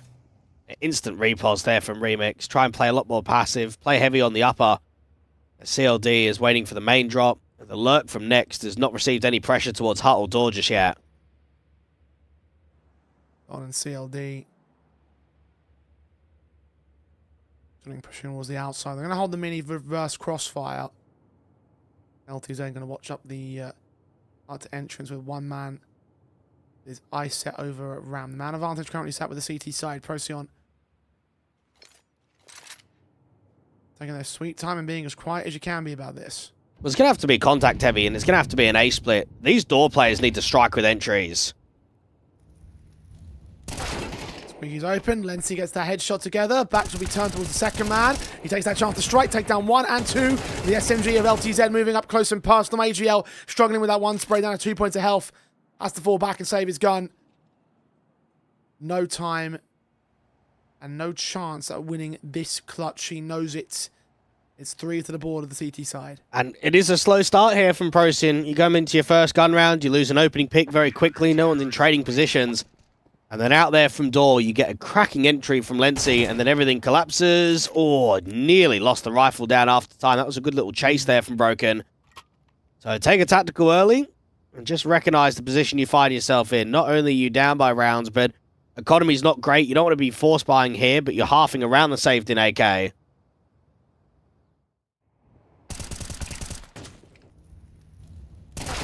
Very liberal with their tactical pauses in that last map, Procyon. Come to fruition in the same capacity here and now. Can they find similar impact with it as well?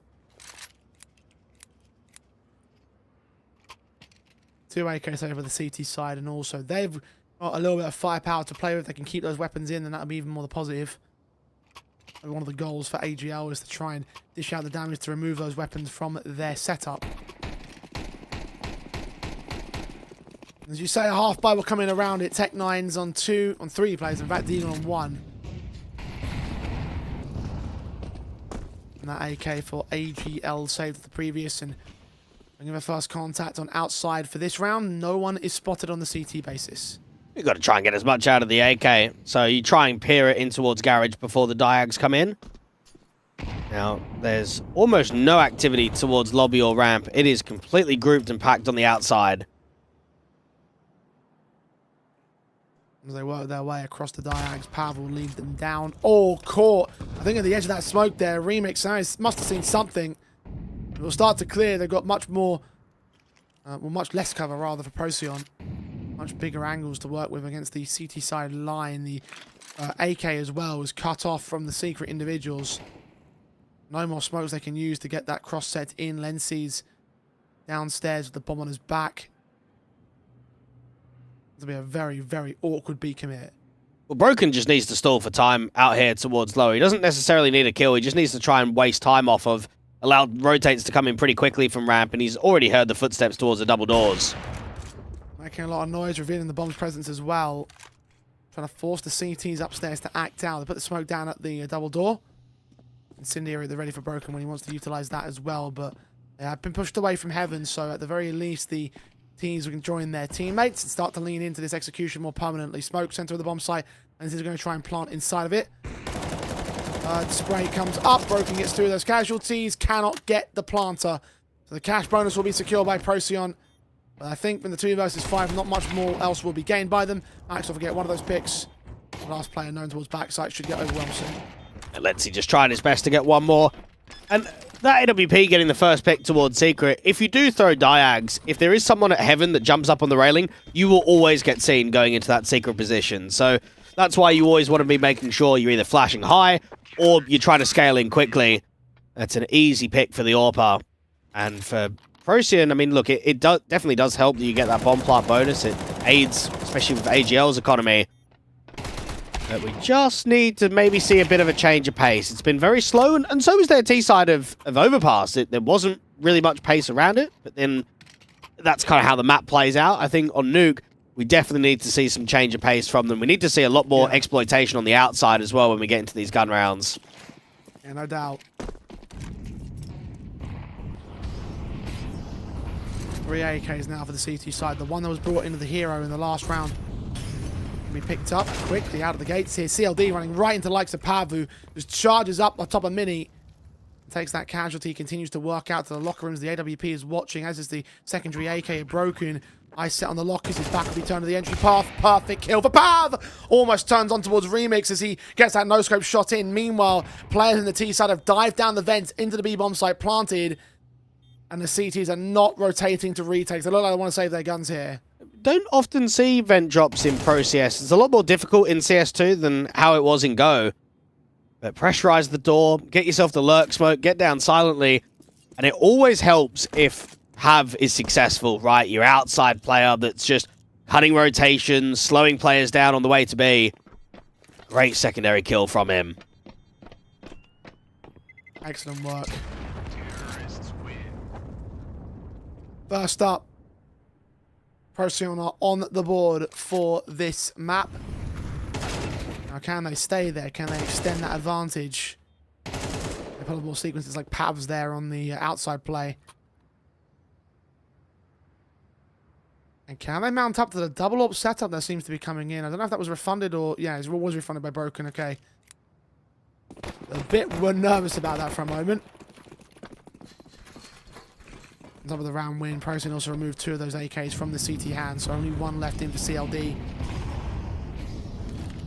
Next, taking early damage into the defaults. Pav trying to play the outside control, this time from the top of silos. 1 player inbound, LTZ just blind fires against both Next and Max off. Pav with 1 trade. Lensy's not ready for the quick lobby plays in. AGL is able to trade it, but he's lost that bomb. Runs right in towards Remix, and in a matter of moments, Procyon responded to.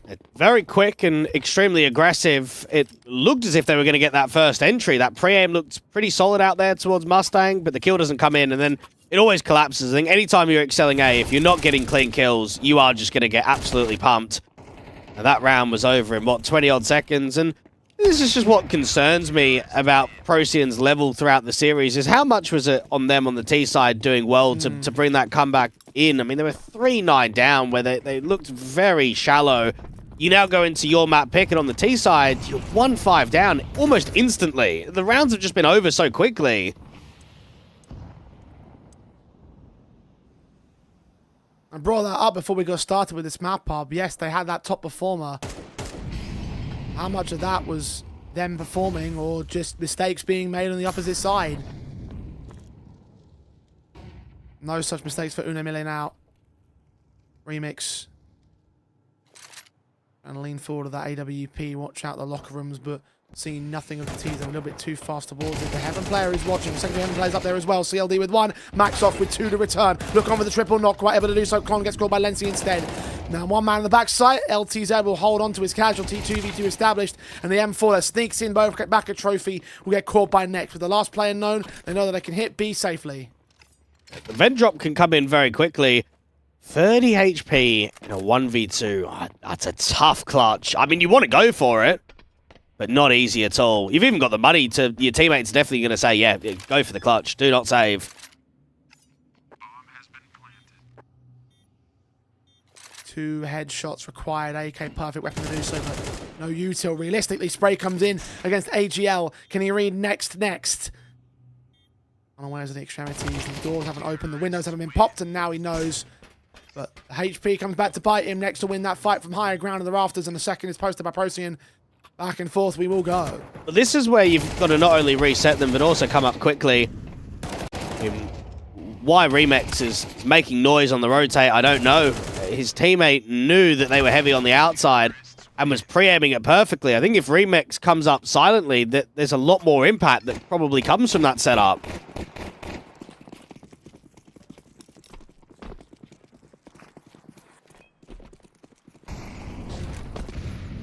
Still 3 that are good for MILLE's part.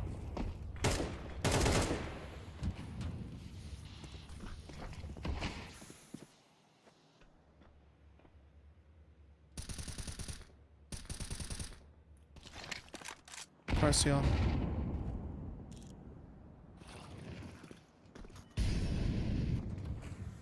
Continue their outside work to secret this time. Deeper smokes landing out towards the locker rooms, and also at the mini entrance. The diags are going to start to clear.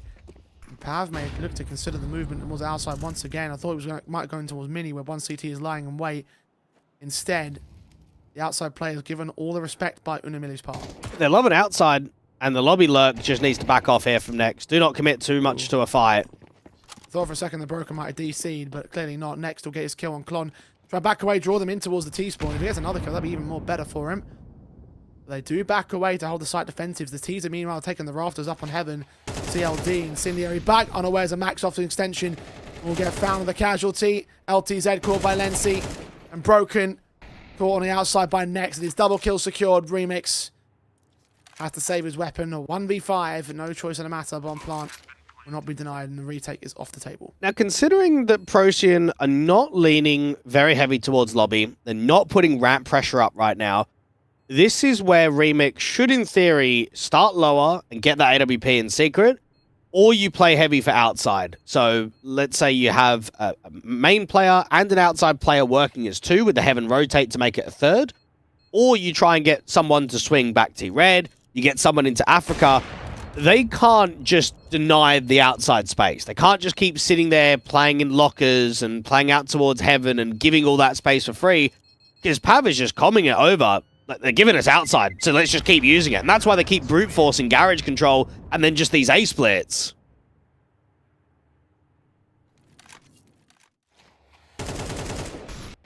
I've been overwhelmed by the nature of MILLE at part, but they found a weakness and they're going to exploit it as long as they can, as much as they can, as hard as they can. Timeout called in by the MILLE part.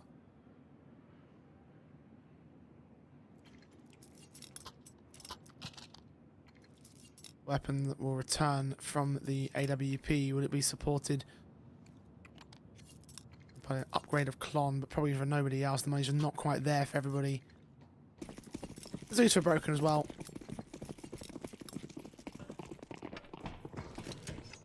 But this should be a pretty easy formality for Procyon now to close that gap even more so and start looking for the lead. The next one, AWP still involved for Remix, burning heavily and missing his first shot back at Squeaky. Does land on Lency eventually, but losing his life to the Molotovs. York just not in a position to get recovered. The teams will start to accelerate up towards the upper bomb site. There's ding damage being done towards some players, but the kills are going the way of Procyon here. And the rest of the Pistols might be able to do something against Pav. Really strange rounds with some of these overall timings. Next, getting out there for main and then seeing that AWP. Why the AWP is even top hut in the first place is crazy. And this entire best of three is just like testing my will. It's really, really pressing hard. But I'm fun. I'm entertained. Yeah, I don't believe you about pressing your patience, because usually you get pretty tilted at teams doing terrible CS. Yeah, it's one way of putting it. There's still time. There's still rounds. Still at least one map. There's still the next gun round. I think for Remix here, I don't want to see a glass cannon AWP. I think play heavy for the outside with rifles and utilize that space. They've really got to crunch that area. A tactical called in now to figure that part out.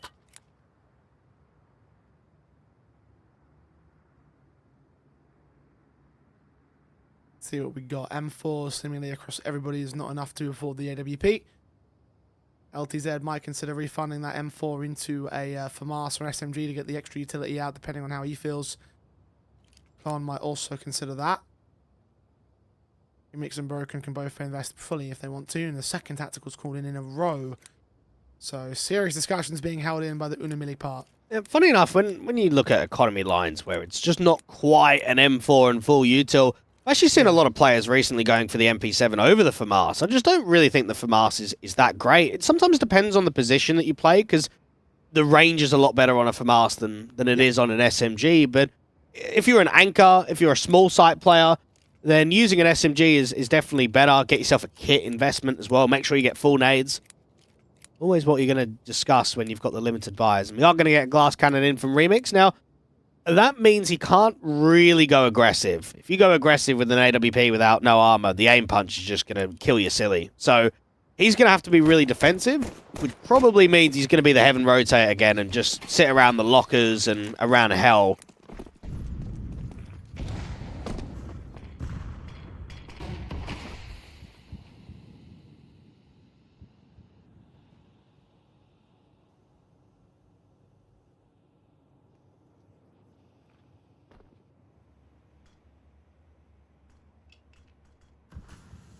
One player sat in the mini entrance will try and maintain that outside access, but player at Heavens just dipped off and dropped into the bomb site more directly, so that outside control will not be taken by the CT side. Inner take regardless from the Procyon camp. AK straight up and out. M4s are not ready for it. LTZ and Klon do manage to adjust back, but Pav will trade back one of them, and the player at Mini will try and get involved. LTZ with another kill, a 3-on-2. As we establish this backline hold, and M4 in support up in heaven. Pav got to watch for it. Kill gets found on one player, and the second is caught back by Broken. 6 to the board of Uno Mille.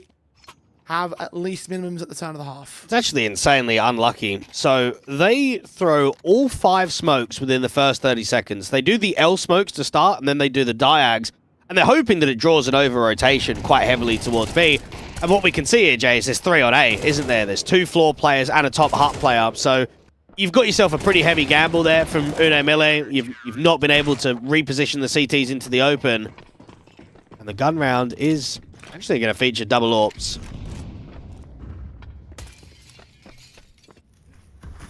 Broken and Remix bringing them out. Fast again in towards the upper bomb side via this hut entrance. They're going to try it again. This time it's going to work out a little bit better because LTZ is not as supported as his teammates were around this time. Klon and CLD still get those trades back. Broken also making his way in towards Heaven. The extension out towards Squeaky. He's going to get cut back by AGL. CLD is low. It's a 3-on-2 that still favors the CT side though. Don't see double AWPs on Nuke at all. So this is a very unique circumstance. And one where CLD's already been a playmaker. I think he has to do more. And it's difficult to do so because you're on 9 points of health. You've just got no HP to try and fight against these lurkers. Start considering the wraps that could come in towards Hell. Next starts moving. CLD is so focused on the upper bomb site though. Does get fought upon, but AGL takes him. Now it's only the AWPers that remain to fend off the defensive. Both coming up. One already on the site, one now out to the vent. Smokes from AGL to try and throw discombobulance into the works here. Smoke goes down. I don't know if it was supposed to land there. Shot rings out. Next starts moving. Player centralizer going to watch out Mini, and Broken will catch him. Oh, AGL though with that pick. Last man standing inside of that smoke. Shot does not come in from Broken. He takes the tag. That's not the kill that AGL's looking for though. Dropped off. I don't think... Yeah, no, Broken must have heard it. Moves closer. AGL. 1v1, and Broken's going to catch him looking the wrong way to win the half for his side. And it's got to be frustrating there from Procyon because you feel that your opposition's just being really gimmicky against you. I mean, double AWPs on Nuke is just... It's insane. And right there, you get it into a clutch situation, and Broken just about wins it forward. Considering they got that first kill, I'm really surprised that even... CLD was able just to get 2 somehow. I think we're getting a lot of multi-frags from both of these teams when it comes to Nuke, and there's a lot of plays in and around util right now. A lot of players spamming smokes and even sitting in smokes. And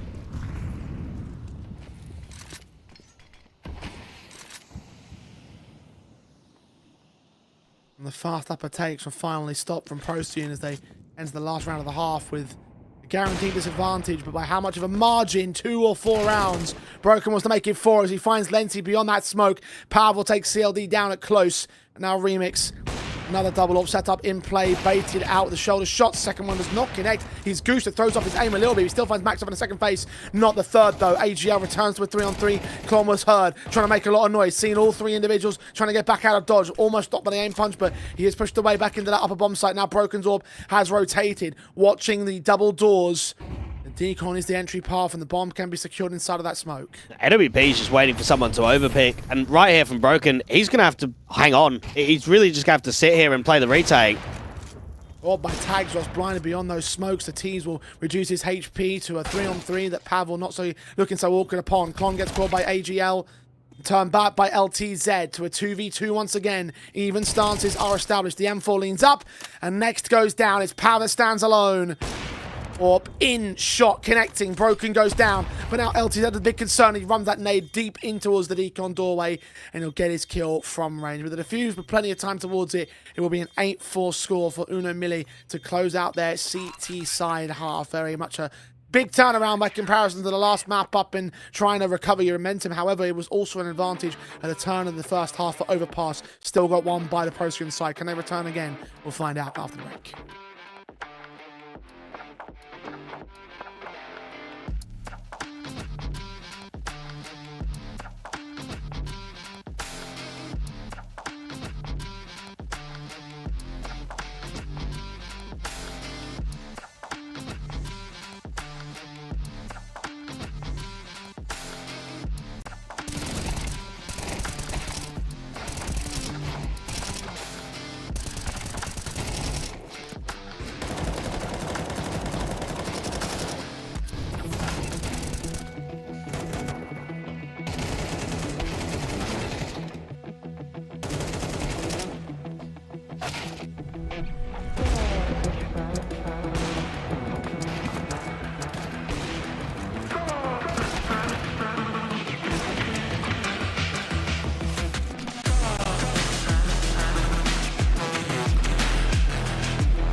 Procyon are on the back foot. MILLE are in control for now, but will that start to turn back as they move to their T side? Procyon have done well to bring the comeback on Overpass. They could do the exact same thing here on Nuke. I think it depends on the pistol, though.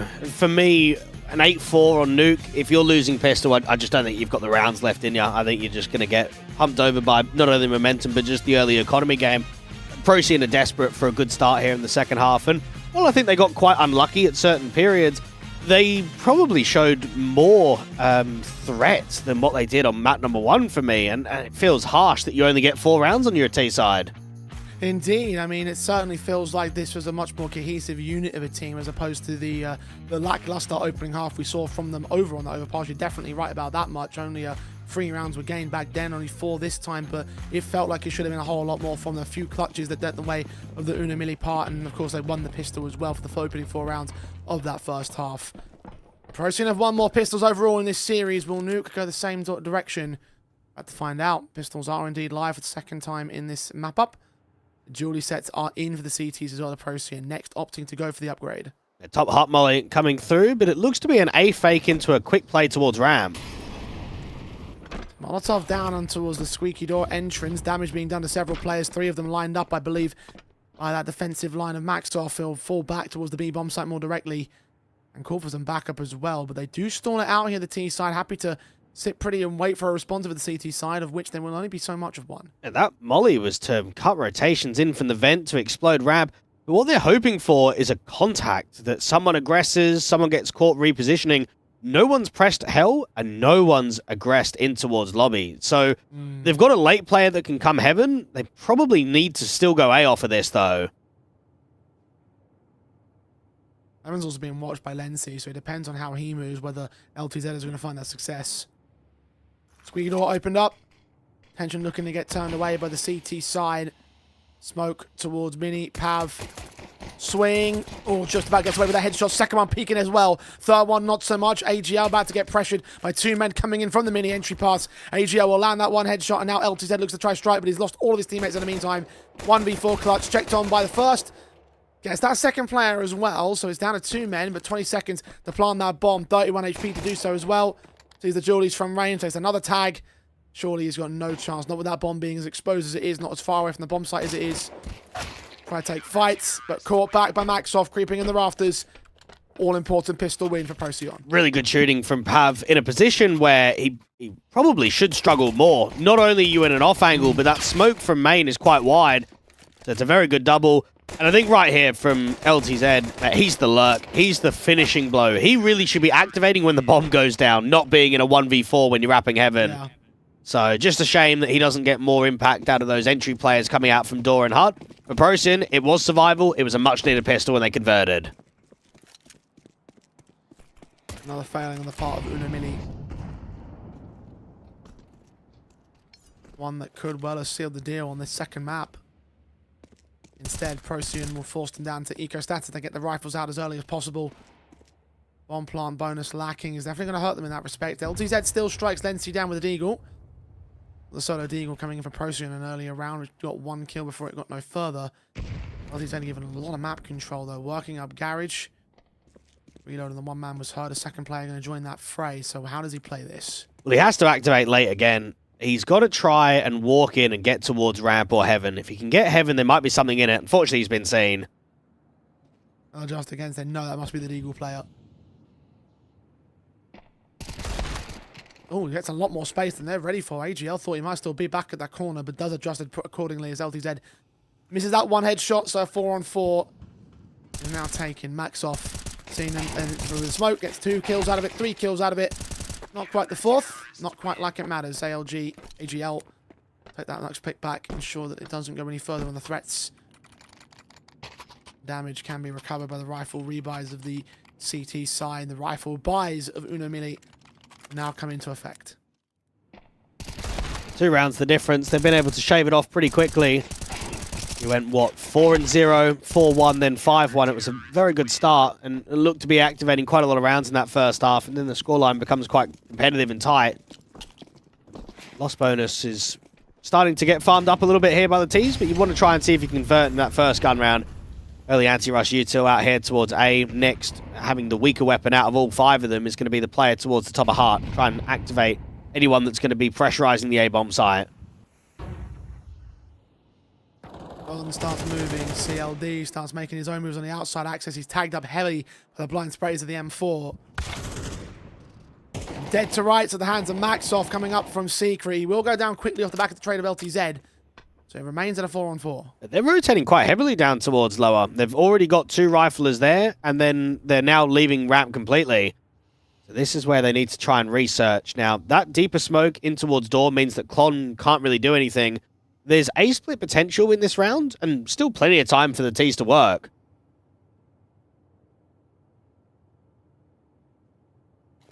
Got a slight weapon advantage over the CTs as well. No kits in play for most players. Lenty's the only one with it. An important man as the retake seems likely now for the CTs. Remix and Klon have taken down 2 more. Lenty and AGL up to try and hold this. Damage was done heavily towards those 2 individuals that challenged on the T side, but I don't think that the numbers game is really going to help them too much. They are going to fall back and hold on to these guns. And the Brazilians will post up the board for the second half. You're praying, really hoping that these 2 stay alive, because money in the reserve is basically non-existent. You'll have Nex that can buy himself. You'll have AGL that can drop an M4, and then Lency that can probably drop an MP9, maybe an MP7, but you probably even want to think about your own economy, so it might just be a pistol or an MP9. Yeah, not ideal at all. But this is a very good gun round to win. Only 1 fell as well.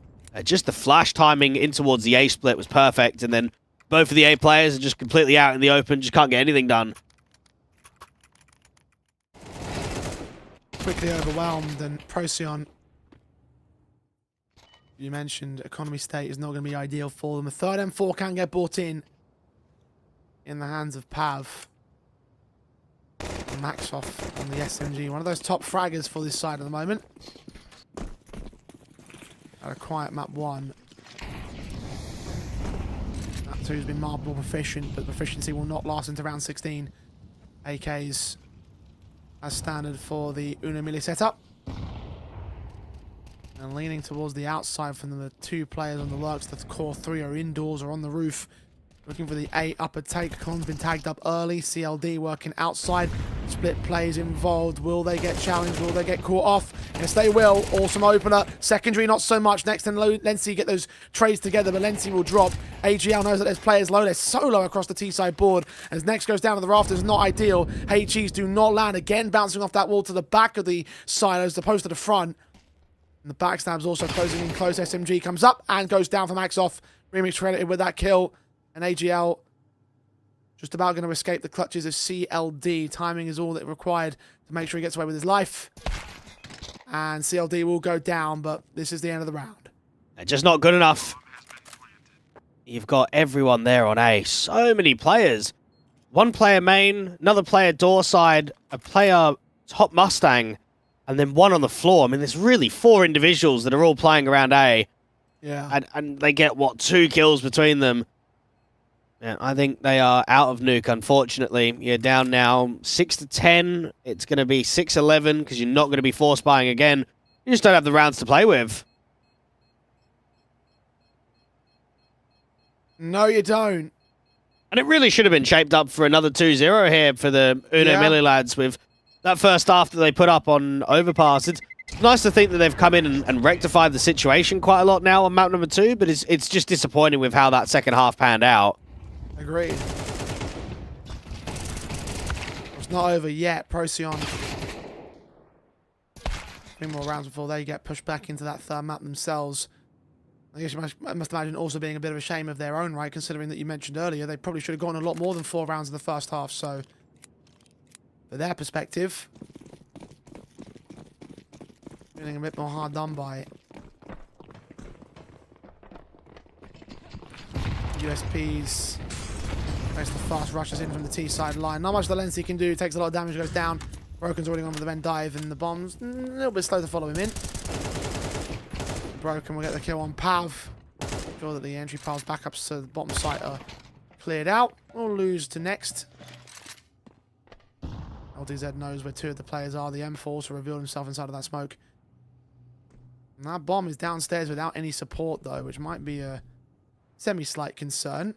The 4-on-3, making it 2 with that M4 removed. And go upper site now and have no concerns whatsoever. And Maxoff, his main priority now is save onto the AK. Try everything you can to make sure that stays in for the next round. Procyon came into their map pick of Nuke with playing it literally just a few hours ago. And when you go full rounds in reg against a much stronger team in the local divisions to then going up against one of MILLE, I think the expectation should be a lot higher than what we're kind of seeing right now. Even if we do have excuses of saying, oh, clutches, this and that, rounds being close, it doesn't matter. I mean, to go 11-13 and then just be 6-11, it feels flat. It feels like you've let yourself down in a game that probably the best chance of getting a win. I actually think that if we do go to Dust 2, which we probably are, then I still don't have faith that Procyon is going to take the series. I'd probably still back MILLE on the decider. I think I'd join you there.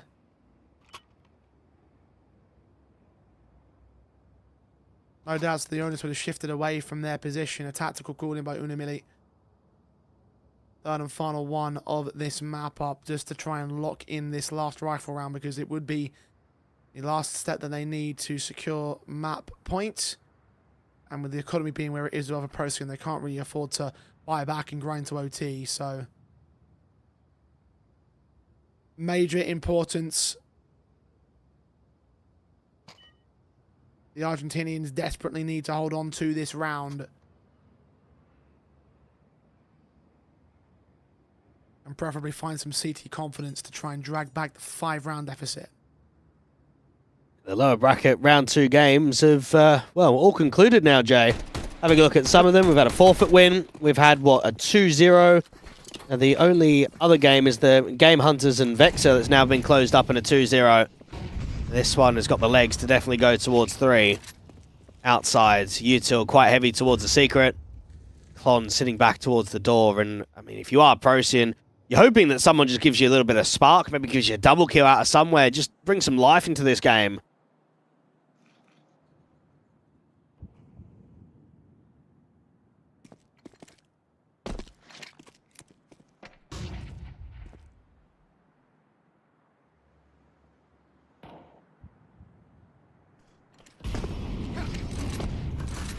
Tilly inbound for the upper side take. T's are walking outside though. It's all just a ruse, all just a distraction. Lenzi stands alone to the bottom bomb site into the corridors. Backup player will rotate to join him, and round will be covered off by AGL. Lenzi needs the sequence here. That one player cross will just fall back to Decon. Take from open space. Oh, the ramp lurks. Can't get anything. They try and crunch down towards B. Open up the door and get away with one. Ooh, nice double entry. So the bomb's going to at least go down.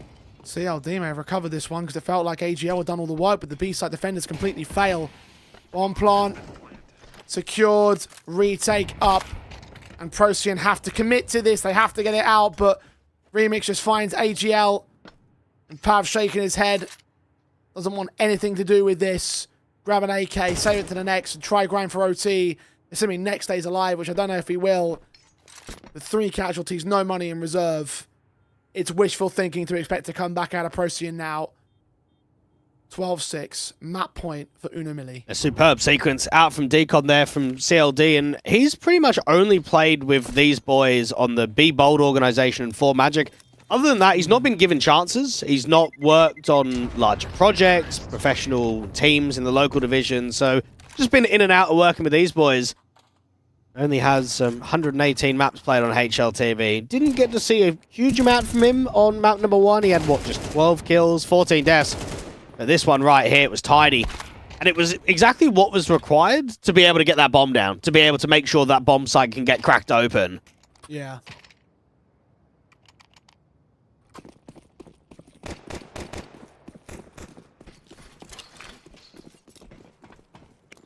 Look at this, a Krieg from Broken on the setup, just to really hammer home how well off they are on Uno Mini. They have returned to form. Probably should have seen this on the last map up, but we're seeing it now on Nuke. Fast vent dive from 3 players. The CTs just can't rotate presence in time, and SMGs to hold off against 3 men. Maxoff's got no chance, and I don't think the rest of Procyon do either. Plant down. He's scattered, but it might work better for the upper lurkers here. CLD is expecting presence inside lobby, about to catch off Pav. Lose that fight, so that's 1 pick to return. There's so many more required. And this is where you just start dropping all the util you've got, get all those flashes in. Klon needs to play off of Broken, and that AWP is not cutting anything from Secret. Broken's Krieg is centralized. His teammates coming up close. Klon will get taken out. 5 on 3 now. Broken. First fire. Krieg gets nothing for it. Next gets 2 back on the return. LTZ. Blind beyond the smoke. Only gets 1 more kill for it. The AWP strikes down, but Pav comes up good. The defusal just about coming in time, I believe.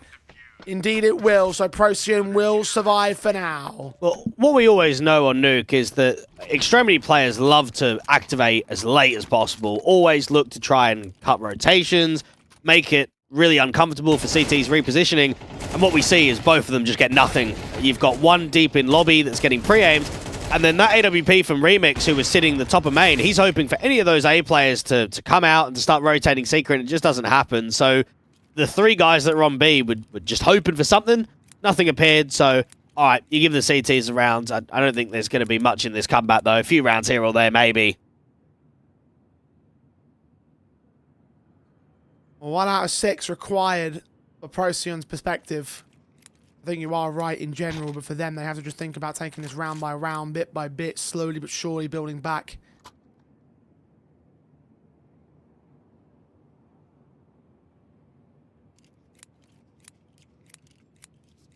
See the AWPs return from both sides, Remix and AGL.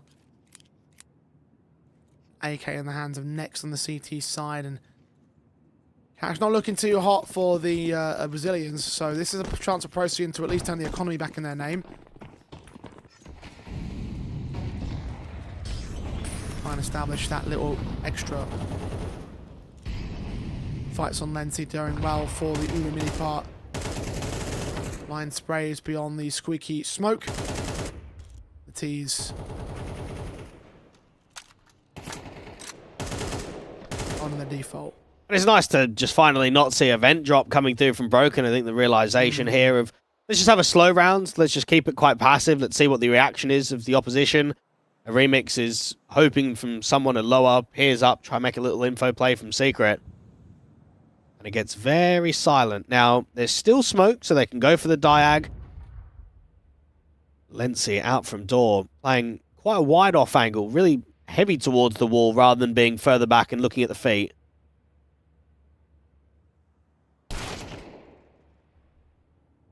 I'm going to catch Pav's back turn as he was also close to this doorway, and in this time finds the opening for the T side.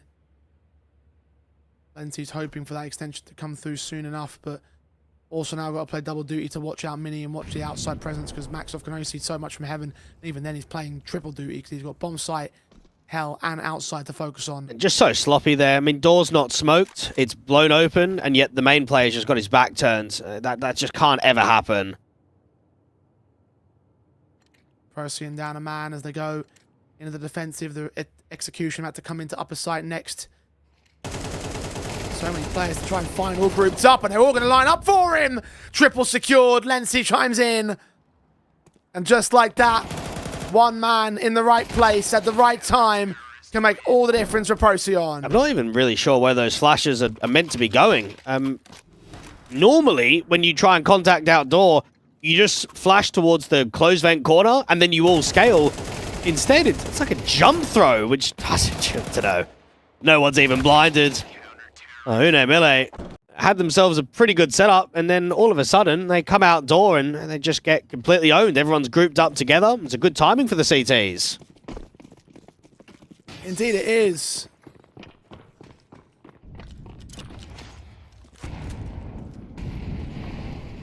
Excellent moment from 1 man. Again, making all that difference, all that impact, all that saviour. Because they need one right now for the Procyon side. Half-ball pistols are back from Uno Mille, though. Pav seeing bullets flying his direction via the squeaky doorway. Blind tags as well, attempted to come into wall bangs. The players on the outside unable to connect much through that shutter door. Outside secure by the T's. Pav still waiting for contact. He's going to start to swing, see the shadow, take his man. And Pav is still being quite active around this position, looking to try and keep intent on the outside. And the Pistols are just hoping for some overpeaks, just waiting for a few more casualties to fall. Max off, spamming, bursting. And at the moment, not feeling like this eco's doing very much. We got one kill on Lenty for Clon, but that should be as far as it will go for him. He's trying to act out a squeaky door, and maybe Pav could fall to a stray bullet if he gets caught off on the wrong moment. But the Rafters player should have a decent line into dealing with this Tech 9 and Remix on the outside. With 30 HP in his Deagle, should also get caught by a CT player at some point. There's no need to search for Procyon. I'll just wait for the T's to come to them, give themselves up to their own demise. Inevitable demise as well. They need to go down at least to get the cash bonuses for the next round, so at some point we'll see them try and strike those players back. Remix drops, so will Pav, but so will Clon. 3 alive, 12 to 9. And it's not impossible that this game can get dragged out towards an overtime. I think when you have a huge round streak of 10 in a row on map number 1, it's always in the back of your mind. Now, they've been able to bring this back from 6 to 12 to now 9 to 12, and you've got to be realistic. T-side here, they're not getting many bomb plants, so the cash injection isn't helping with the loss bonus. So they're going to get a buy here in round 22. They're going to have a pretty light eco in round 23, and then another full buy in round 24. So it's only 2 more threatening rounds to deal with until you can get this to 12-12. A very realistic comeback. CLD takes the early damage, and LTZ trying to work the outside access. It's chaos in between those fighting elements, and AGL's AWP support of his M4 player, Pav, as well. And inside is a lot more peaceful and calmer. Work their way in towards the ramp access, and Pav does get that kill on CLD. One outside presence taken away, and all 4 men now to enter into ramp. Maxoff stands alone. We've not seen Ramp getting hit for the majority of this first half. Now, he's tucking down, needs to come up, get 1 kill, and then just drop. Flashbang catching him right in the face, so he's just got to drop straight up. Get out to the right-hand doorway. And the T's stall it out. On the second player down to that B bomb site, but they're not looking to act quickly into the B play. This is kind of rough. I know it's a man advantage, but they don't have a Heaven player. So they are super worried right now about the A split potential via Heaven. The A players are looking everywhere. They need to take back lobby and they need to search, and that's why the ramp player is searching. Maxoff lost one of those elements of the B defensive. Lenty struggling and he gets taken back. 4 on 3 right now for the T side. AGL filling up the observation window. Smokes are in the way. Is he going to push forward a bit? It looks like he might do. AWP around the outskirts. Gets 1 kill. Doesn't get any more than that. Secondary teammate was out. Broken spray, manically getting his kill together now. Pav and Next here to try and respawn. They get LTZ back to a 2-on-2. And flash their way in towards that bomb site. Caught by their own team flashes. Next is full white. Tries to fight. Broken goes down low, but he doesn't go down entirely. Pav searching for the 1 pixel angle of the shot. Ready out with the dark position. Can he get his man? He's checking that wall manically. Looking towards double and looking in for Remix. Wrap that corner. Get that headshot. And should just have enough time for the defuse. It will come together for Procyon to stay alive. Very well played there from Pav. Had the info on both of the players. Knew that if I can deal with that backside player, it gives me protection with the flooring to not get swung in by Dark. Gives himself a good angle. Doesn't try and get in there too quickly. And for Uno MILLE, considering that that was a 4v5, I think they did quite well to even get it into the bomb site. I mean, it's extremely ballsy for even the AWP to try and come through glass there at the observation window, try and get 1 and fall back. Very good 2v3 on the retake, and, well, they survived just about. And now if you're Uno MILLE, you've got to make a tough call. Do you even want to force buy again here? Because you did get a bomb plant, so you could try and get a buy together in round 23.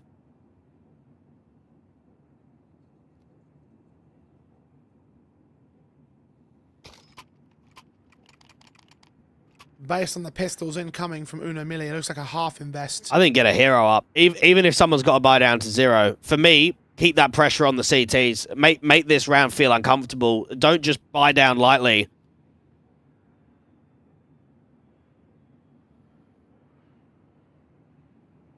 Seeing small amounts of utility Kevlar and helmets. Broken also buying an upgrade pistol. Remix.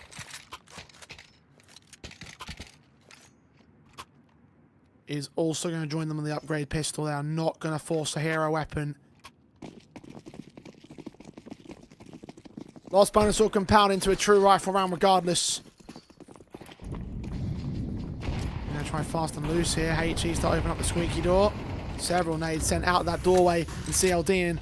LTZ will try to lead them up and to the upper bomb site. Kill for the first man next, and Lency go back and forth with LTZ. AWP also chimes in. Broken trying to trade back of his own right. Take 9 and P250. Return on towards the player at Mini. They're reducing the 2 men on the CT side, but the 5-7 of AGL will hold on to the round, hold on to the kills, hold on for a little bit longer. Procyon will take us the 24-round distance. Can they now also take us to overtime? That's well played from AGL. I know that he's whiffing a bit with that AWP, but he plays it correctly. The last thing you want to do is fall off and play a retake. You've got to keep fighting. You've got to try and deal with them long range.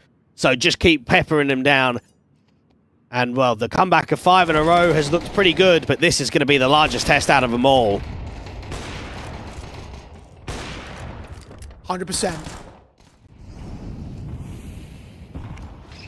Damage done early to CLD. The HP output has been pretty decent from Procyon in the early round. Could lead to a kill against him. Molotov does not spread towards that mini entrance. That player can continue to hold. There's a gap in that red box cross. Shadow advantage on the CLD. Will go down quickly. Second man, not so much. LTZ got plenty of players on the bomb site to deal with, and next will take down his backup coming in from the hut. Broken is going to get caught. Next doubles up. Lency's low, so he's going to get pressured. Needs backup, and they are here from Heaven and from Mini. The AWP of AGL. Will he extend? If he does, it will be Remix's perfect chance to get the pick together. He's seen that gun barrel, so he knows that man's just around that corner. But they do not look to strike. They just flash off the position, and AGL gets his pick in. As Remix doesn't move an inch, Con is alone on a 1-on-3. Get that one headshot. Low HP for the second player. But on top of the hut is a third man. And the bomb's dropped in his sights. Well, they know that he's got to come out hut or door. Is Clon even going to pre-aim out towards top hut? No, he won't. There it is. Overtime forward. Well done from Next. What a shot that is on the main player when you're playing the off angle out from hut. And I also think what really helped that round was there was a player that managed to tuck into Tetris that didn't peek when Next fired. So they didn't even know that there was that Tetris individual. There it is. Lency on the low HP.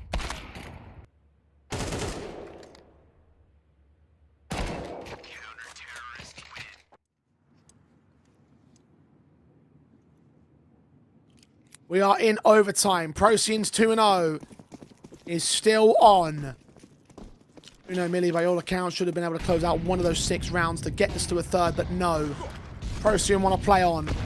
They won this 2-0. They won their map pick. Again, CLD on the outside is going to get caught for damage, and the first man down in the round itself. Pav credited with it. AGL got the initial assist. And now the T's acting inside the lobby will start to enter in towards ramp. AGL's going to be a little bit too late to try and cut them off, so they'll get that access and control for free. But at least his outside angles can ensure the Heaven's secured, so the B players can rotate and hold the angle without much concern. You can just feel that they're losing it. They're starting to choke now. You go into the first round of overtime and you lose your opening pick within the first 20 seconds. The CLD's been hit with a lot of spam and a lot of anti-rush U2 in these last couple of rounds, but this time it's just a complete cow. Now, this is a much better 5v4 situation where you can drop ramp, play lower, have that AWP watching the flank. And for MILLE, I mean, they're hoping for a re-aggro, and it's just not appearing at all.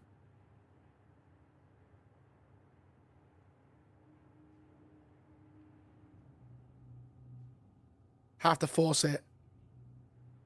And Clon is moving to the B-bomb site, as is Remix. Or scoped in, utility sent down. Smokes counteracted by incendiaries to try to block.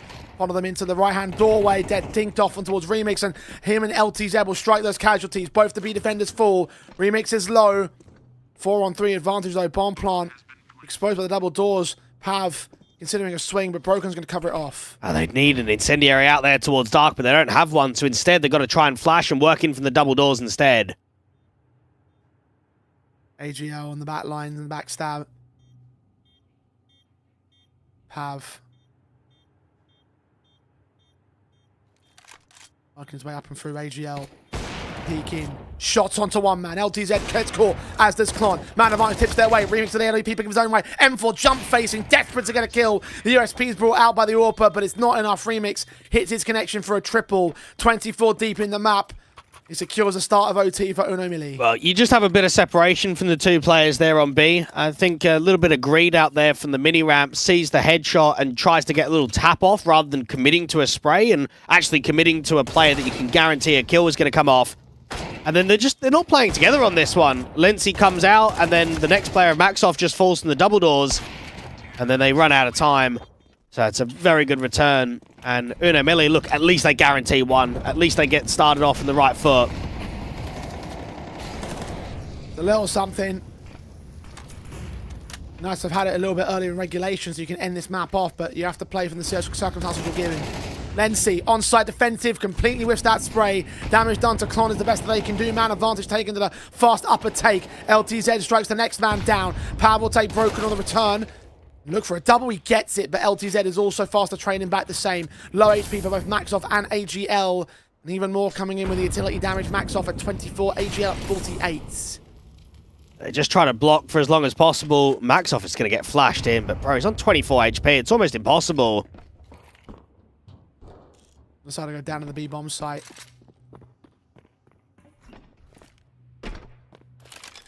Plant will be secured on B, and that will... We'll start to send the rotations, I guess. They should be able to read the facts. They might have to search for it, though. Maxoff has not got the full confirmation. In the end, they decide it's better to hold on to these weapons.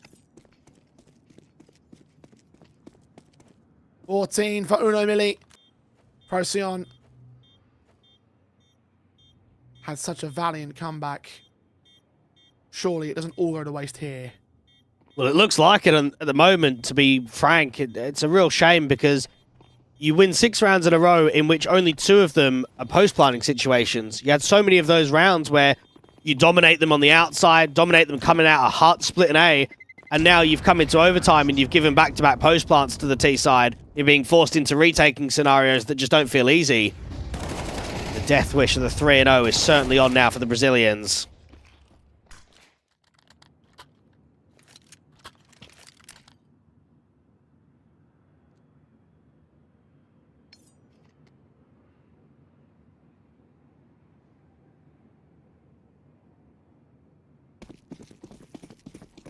$14-12. One more to go. Another map point. Uno MILLE's part, Procyon. One more to go in the half, of course. In general, the tag damage will be significant onto LTZ, so it'll be low HP, but he did his damage with the PAV the same.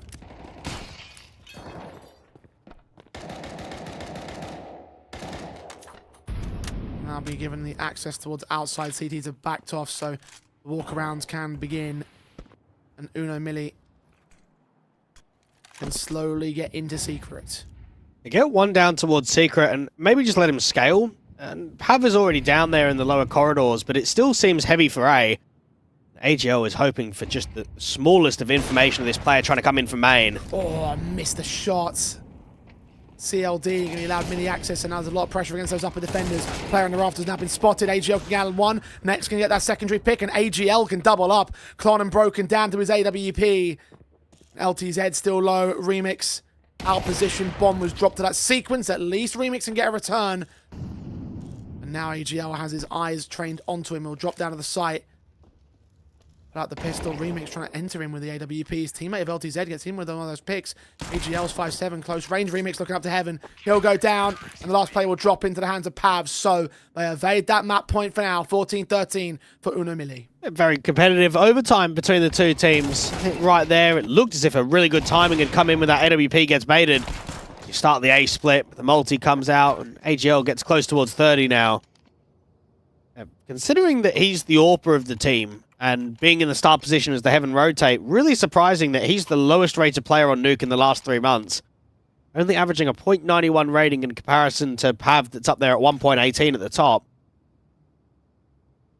Can they just get themselves into finally a series point, try and really close this series down in 2, not get pushed towards the decider of Dust 2.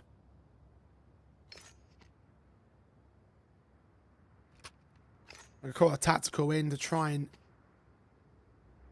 secure that return. Maybe for Procyon, you mentioned in the turn of the half that they probably should have gained more than their 4 rounds on that T side. Maybe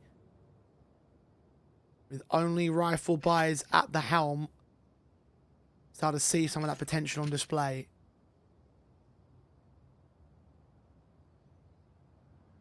The other side, the Brazilians bringing back the double AWP setup, the gimmickiness that you mentioned was so successful at the tail end of that half.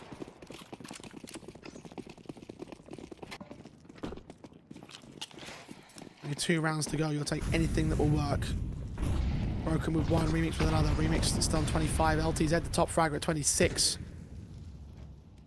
They're going to extend that with that M4. Back will be turned towards 1 T-side player. Timing's off next. Opens up the half. Well, that could have been a round-winning maneuver. If he gets out there towards T-Roof, you know that round's finished. Oh, that was tight. Very close. And now the secret player is going to hear them running down on the cross. If they don't pre-aim this perfectly, this actually should just be a 5v3. AGL not being seen there. He being sent. Smoke from a clear garage. Gets caught off. Remix with 1. AWP are broken with another. Pav down next. Advantage for the CT side. Lenzy looking to move in towards Mini. Look to hunt down these players. Could catch one of the escape. Broken's going to get caught. Remix leans up. Shot connects on Lenzy. He continues to frag away. Half HP for himself as CLD deals with Max off. And everyone dies on Procyon. 15-13. Uno Millie. Map point again. Get themselves 2. And, I mean, double AWPing on Nuke. It's insane. It's completely whack. Especially in CS2 with how difficult AWPing is. I think with the economy as well, we see very rare signs of it in regulation. When you get to overtime, I don't mind seeing double AWPs on maybe a Mirage, potentially a Dust 2. Don't like it on Anubis, don't like it on Ancient, hate it on Inferno. Overpass, you don't see it. Nuke is probably the worst out of every example of maps in the pool to double AWP on.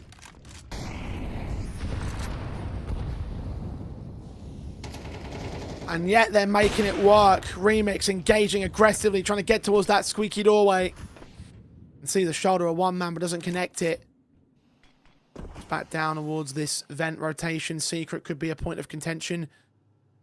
AK of CLD seeing nothing past this smoke, hoping that there's an extension from the T side, but no.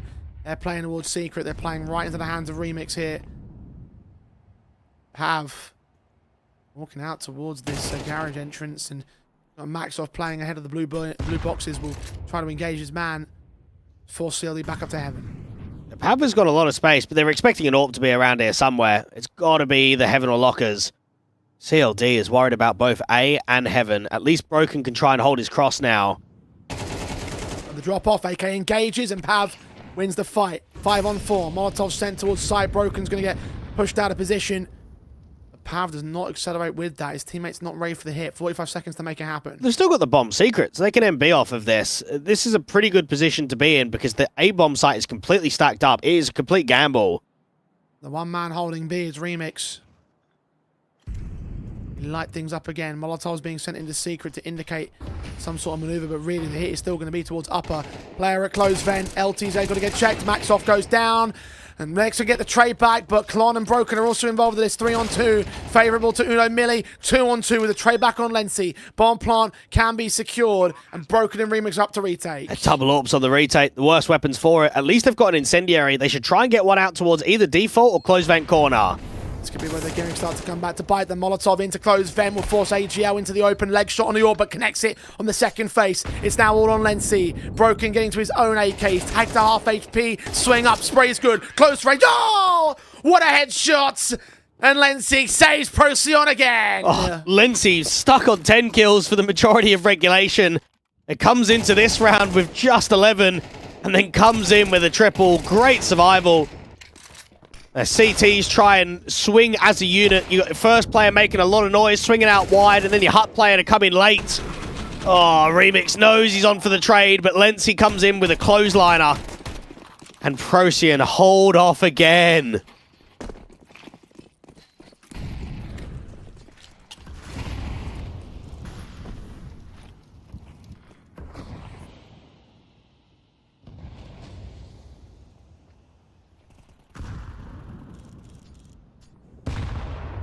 Desire to survive. Tenacity. to keep on fighting. Klon pressured already. LTZ tagged by Molotovs. They took damage on Next in the early portions of the round for Procyon.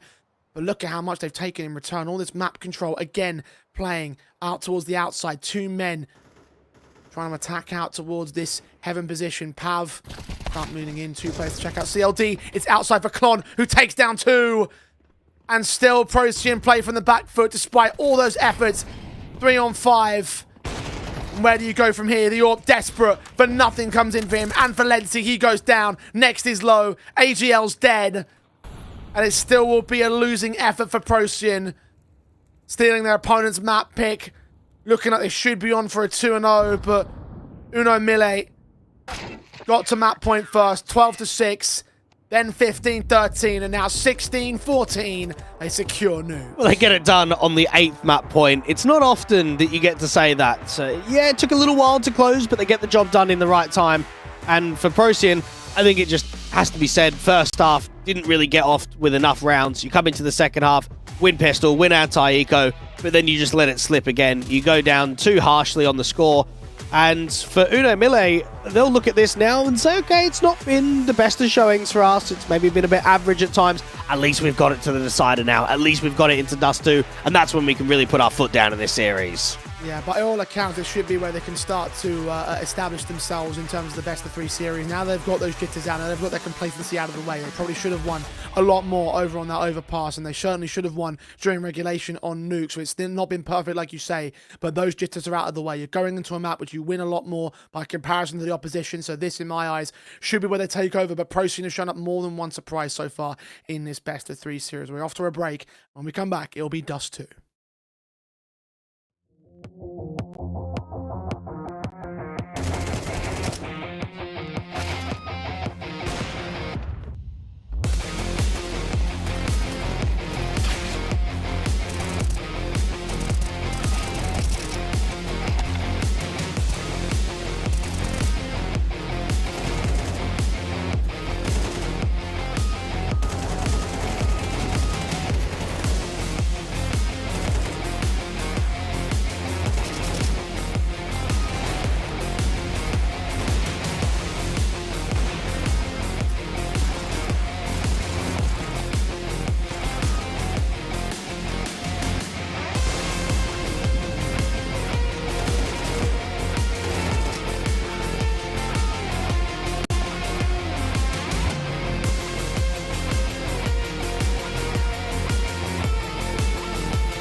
Well, against all the odds, Uno MILLE have managed to pull it back from the brink, losing out their own map pick from a 9-3 start to a 9-13 loss, and from Nuke a 12-6, brought back to overtime by Procyon, but still closed out by the Brazilians. Dust 2 will be the final battleground for these two teams, and for one of them, their final battleground in ECL for this cup. Dweg, I mean, look, Procyon have gone from being key underdogs to now rolling into heavy favoritism for a 2-0. Now they've lost their 2-0 chance. Does that now mean they lose their chance of series victory as a whole? Oh, it's difficult because I think there's a lot to explore with Dust 2. It's the highest picked map in the pool in the last 3 months in best of threes from Procyon, and the second highest for Uno MILLE. However, I think it's been a very inconsistent map for both of them. I look at some of the results recently and we're getting some decent wins, but then some one-sided losses, and then you reflect on what has been a magic series, one that you have heavy comebacks, heavy streaks, and we're going into a decider where I do think it's a bit of a coin flip. I think it's completely up in the air. I mean, Dust 2 was featured in the last 2 head-to-heads. One is a whitewash, one's competitive. I don't think you're going to get an answer on what kind of game you're going to get here. And that is the key thing, is the reason why I'm asking the question of you whether they've lost their chances, because I have no idea myself. To me, I sort of take a look at the patterns and I say, right, you've gone from losing 13-4 to losing 16-13. Surely now at this point you can take it close and manage to tip over the odds or tip over the scoreline back in your favour and just about secure this series to the Procyon side. They've already done magical things to turn around the Overpass result from last time and turn that into a win for yourselves. And I consider the fact that maybe they were probably on for a 2-0 affair, considering how the comeback to the overtime was working. Yes, they didn't quite get towards the map points when it came to OT itself, but you mentioned that they were hard done by only getting 4 rounds in the first half. I would have reckoned they had a few more come out of them, and they probably should have been able to tip over that. I think there was a world in which Procyon could have taken this in 2-0 fashion.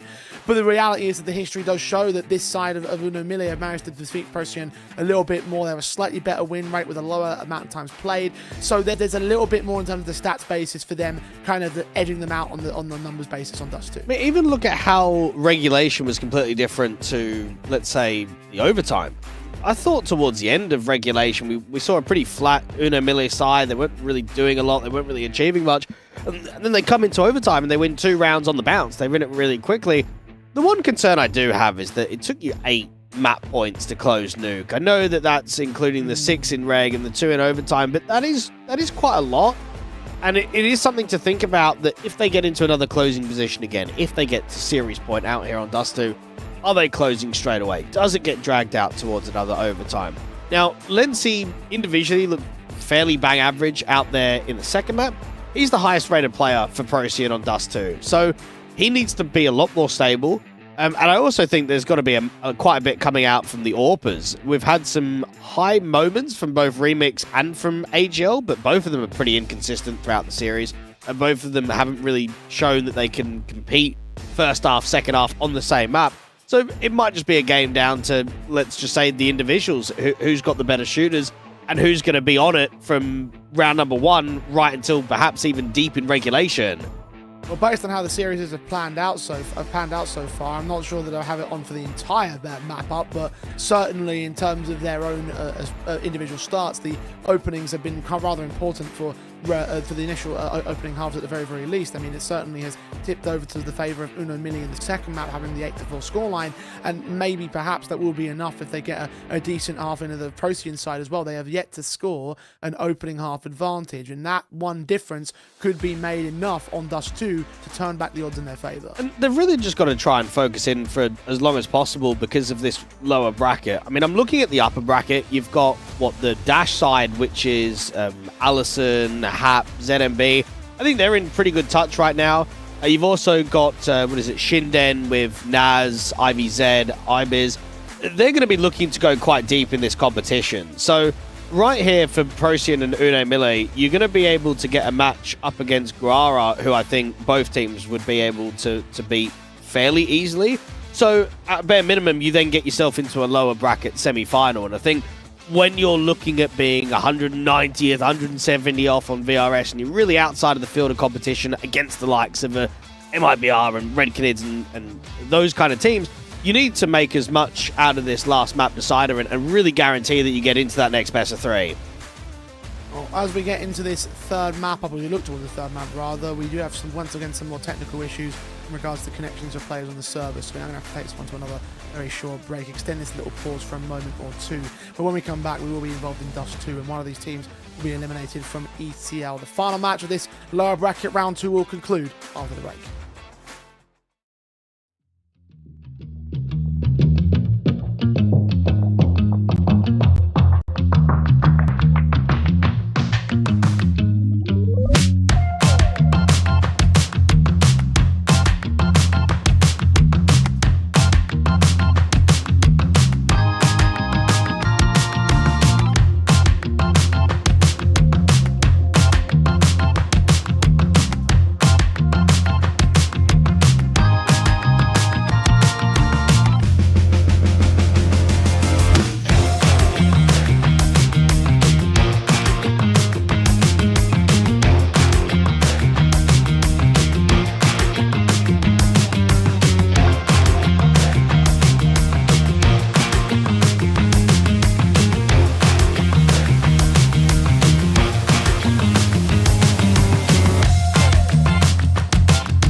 It's elimination time between Procyon and MILLE.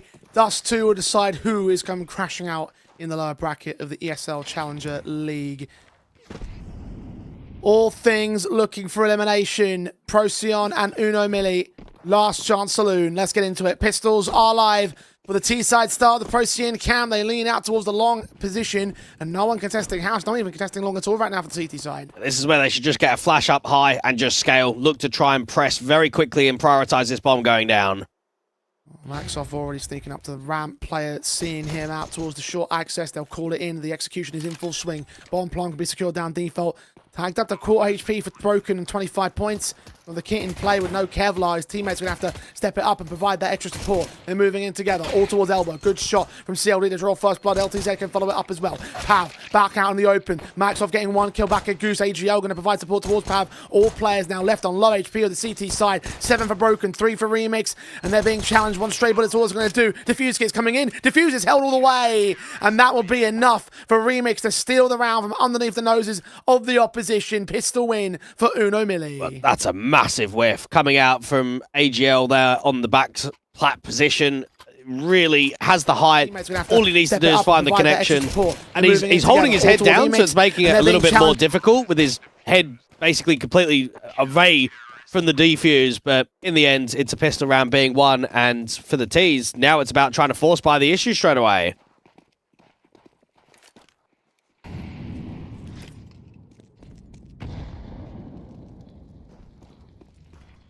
Seeing a lot more of the eco bases in the second round today.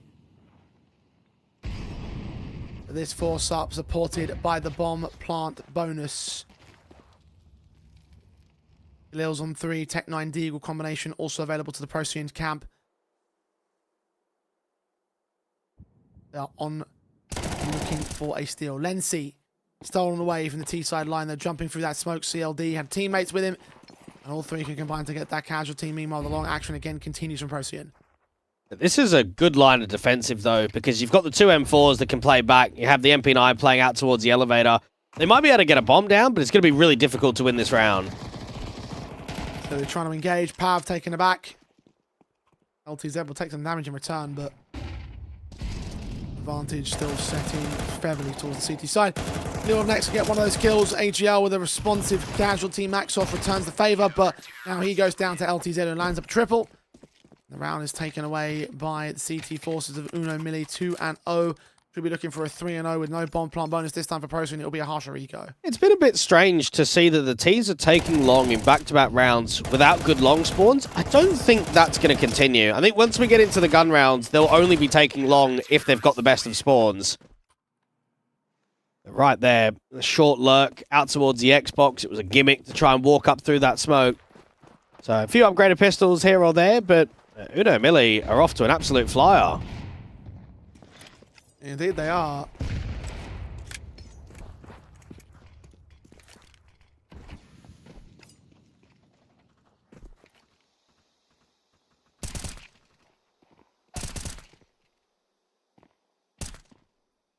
And they fly their way through these pistols, and all the upgrades will not do much in the damage department. LTZ with triples on his name. Should get a quadra in, and the Eagle does take down one for Lency. And that Orpa as well will push a little bit of pressure back onto the man. Going to bait him into making a shot happen. He does manage to do so, but looking for that rifle was sent away by that HE, so he can't get back to it. Has to rest with the pistol only. I don't even think the M4 would have done much help there without the armor. The Deagle's definitely the best weapon to go for. Now, as soon as the CT get this final kill, just go back out to making sure that AWP stays in. So 3-0. And for Procyon, this is now where they've just got to start demonstrating a bit of a good default. Keep it slow, work short, make sure you're not giving away any opening picks. We've seen absolutely no pressure towards mid, nothing towards B. It's been just A-take after A-take for these last few rounds.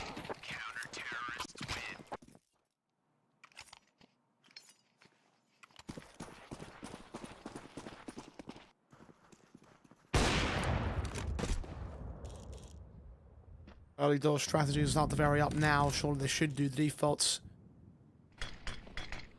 More carefully set to smoke their way in towards the mid-access broken M4. Set inside that smoke, and slowly but surely the teams will work their way up and through. Pav will flash his teammates in, he'll flash himself in and check short.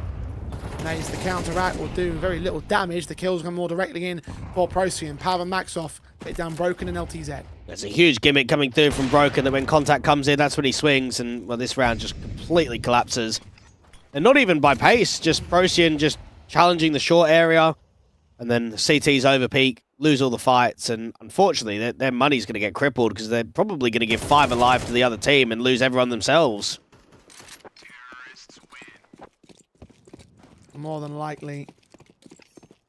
Well, yeah, I mean, it's just happened.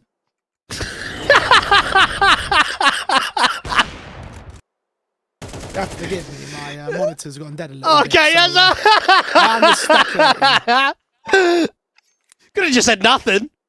I could have done. You could have done because you played a 50-50 there. But that would have been the smart thing to do. Yeah, so. so that of course that's why you've done it. Procyon now are up against a much weaker buy, and this is where you can legitimately punish. This is where you can go 3-3.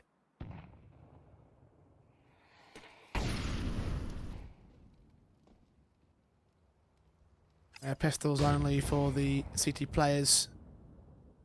The Eagle 5-7 is surrounded by 3 riflers left in for the MILLE power. As you say, perfect opportunities available to them. LTZ are going to try and make them less than perfect, though. Headshot straight on path to return a bit of a favour to the earlier Deagle round. Procyon down a man. Down on HP for Microsoft. Not a lick done to the CTs on the contrary, so they'll back away from Longhouse. Considering how weak the buy is, and they knew an AWP was out there too long, I'm really surprised they're even challenging the AWP. They're trying to take that space. So they really should be pressurizing B, but they've missed the timing because now the CTs are getting set, and now they're even rotating over.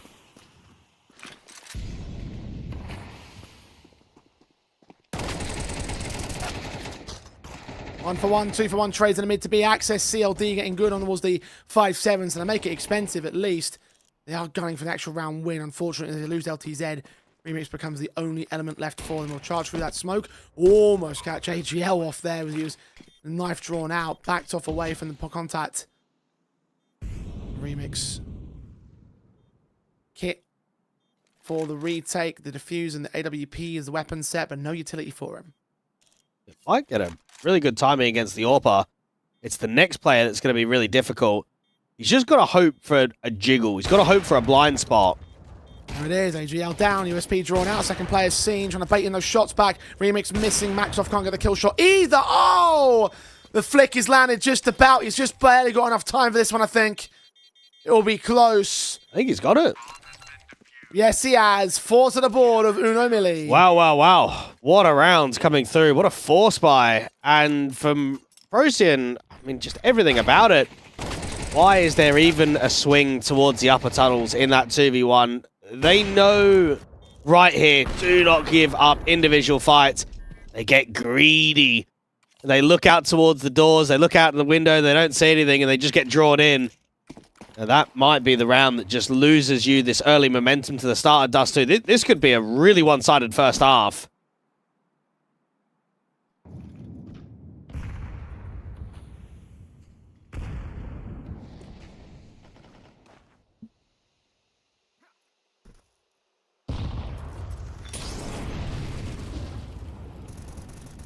Remix going to get ahead of the Molotov here. He almost catches an angle on his T-side player, but not to be. To apply more pressure towards Procyon after you lost that kind of round, which really should have been won.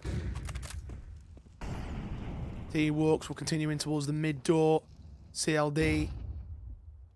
A bit of back away and make that concession. Smokes up the CT will get them into the mid to B attempts. Only 2 men to defend that site if they decide to commit towards it, and that's what they're doing. And the NWP is hoping for a jiggle to come out from window. Sees at least the first player. Broken at point blank, gets 1 kill out of it, alongside Klon with the kill out towards the doorway. Lency with 1 trade, but Klon doubles up to reduce them back down to 2 men. 4 on 2, in fact. Bomb lost on that site. AWP, 2 to gain, 1 to find out. And now LTZ has to come back. Max off with a returning on that flank. Remix will deal with him. The round goes the way of MILLE. Yes, they're coming down to the wire with 2 or 1 player staying alive at times, but they are going their way. 5-1 on the board now. I think you get your clocks ready. I think we are going to start speed running through Dust 2. This is going to be a landslide. Really good hold out there on B. There's no better feeling than when 2 B players not only synchronize up between one another, but just live. Just try and stay alive for so long. Procyon had the reads. I mean, the smoke down towards CT. Rotate was very slow through spawn, but it was very well handled from both Broken and from Klon. 1-5 down. At least there's another rebuy on the table, but I do not have a good feeling about Dust 2 right now. Neither do I.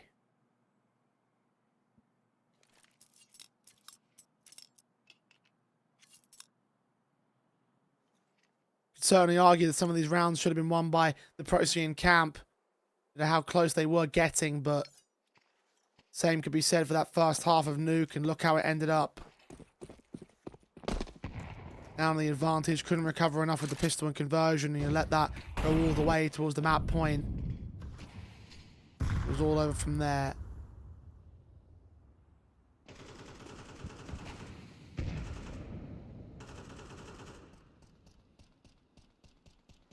Galil's on 2 for Lency and AGL.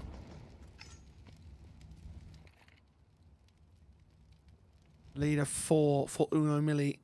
Looking to expand it to 5 and a 6th to post up on the CT board with this round victory.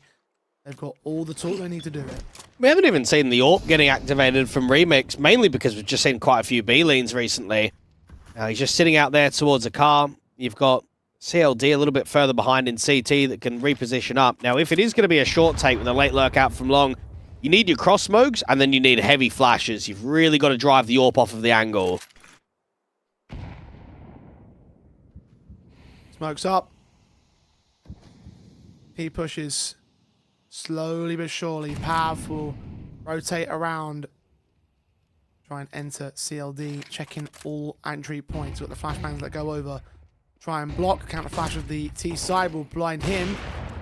AWP of Remix not going to get given much more vision either. Eventually CLD will find an angle onto Pav. Take that casualty. Remix will fall back. So 30 meant to watch out the long house. AGL's going to get picked up for that. Lency with 1. Next, Max off and Lency are all picked up one by one. They all fall to 4 alive. 3 AK saves on the CT side. 6 to the board of Uno Mille.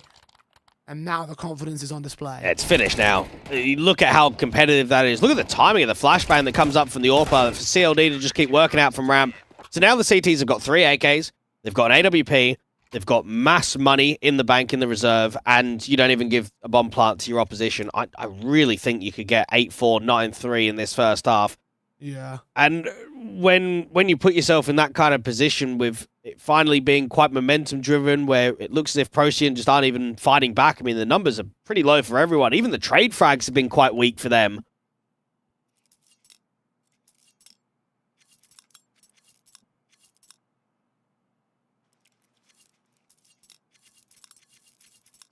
And everything will be weak now with Tech 9s only. Procyon.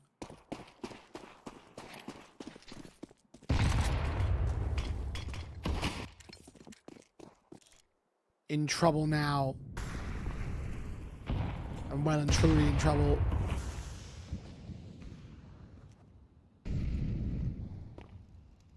First time since the 9-3 advantage, you can feel that they should not be doing anything more. The 1 comeback in mind. I doubt that they can maintain a second. Doubt that Uno Mille would let them. CLD. Flash blinded so they can cross back the mid to B play, but they do drop Max off and that bomb with it. Klon with 2 on the lineup. And once again, they get very little out of these rounds. 4 down, no damage. Klon eventually find his 3rd pick of round 8. 7-1 to the board of Uno Mille. And perhaps the head-to-head history between these two gives you an indication that when confidence is high and when they're shooting hard, that's why we can pump them versus where we have competitive games. You go onto a map like Dust 2 where you've got all the weaponry ride, you've got players really confident, players are even over-peaking and getting multi-frags. That's when you can start steamrolling. 7-1, it feels from the pistol round to now that the rounds have just been over so quickly. I mean, look at this. Even Broken just pushing lower tunnels. Now, he's not sticking around. He's dropping a HE. He's falling back. But it tells you that they're still keeping the tempo up. They're not just sitting there and holding crossfires. They're being really active right now.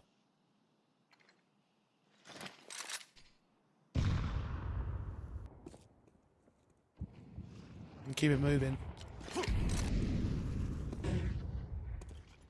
Into the mid-access for the T side line, respected by the CT forces as the default. Takes a little under a minute to get into the map control. B side might be taken rather quickly off the back of that though. Next going to walk contact already. Klon's only watching double duties. Sees players, incendiaries out. Teammate called out to support on car. Broken with 1 pick, only 1. Pav with a return. Low HP for the man, though. AK on Con should be able to get that pick to return himself, but no, just damage is the backup man. Meanwhile, Maxwell's picked up 2 casualties. The 4-on-2, making it 1 with Lenzy's mid-strike. It's a lot better for Procyon now. Well, finally, you have the 2B players that don't quite come up trumps like they did previously. I thought it was all lined up to be another perfection round when you've got your car player getting first contact and getting the kill, but your backside individual with Klon doesn't really do much. Even with the AK, he's struggling. And now it's just a save of 1. Make sure that that upgraded rifle can move forward, get into the next. The second round comes in T, but how much more of that are we going to get from them? How many more consistent rounds are they going to get where they can pressurize a bomb site and only lose 1 casualty?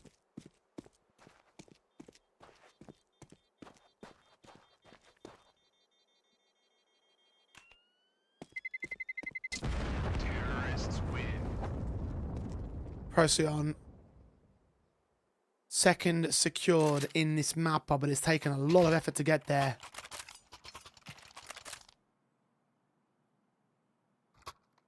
Five to the good. Still on that lead. And Uno MILLE still have money to buy back once again, so that's what they'll do. Tend to lose a lot of those AKs, but that's the belly of the beast sometimes. The double AWPs return back for them in a map that probably makes a little bit more sense to bring them out on. Lenzy making sure that there's no short aggressive. AWP out here towards long is just posted on the angle. CT's reflash, that's a really good pick, and even follows up with 2. Very rare that you see an AWP being flashed, take a shot and hold the angle. Normally they take 1 and fall off straight away. A big set sequence from AGL. Into the matchup. Into the man advantage. Going to close this gap ever more thanks to his efforts. The CTs are going to abandon the A bomb site. In fact, they're going to gamble stack on B. Makes sense with the money being where it's at the moment, so... Take that one on the chin. This will be a third for the Procyon side. They're just scaling, which is correct. I mean, we've got the information that they're stacking B and holding on to the weapons, but you've still got to be really tight in case they pop flash through that smoke, in case they swing wide. Just make sure you're taking your time, blocking off all the areas.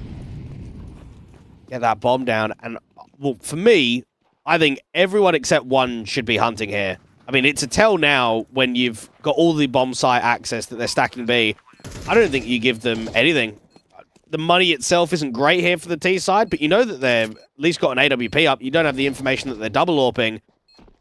That's it. For me, it's a shame here at 2-7 that you're not putting more pressure, because, I mean, you can reset them so quickly.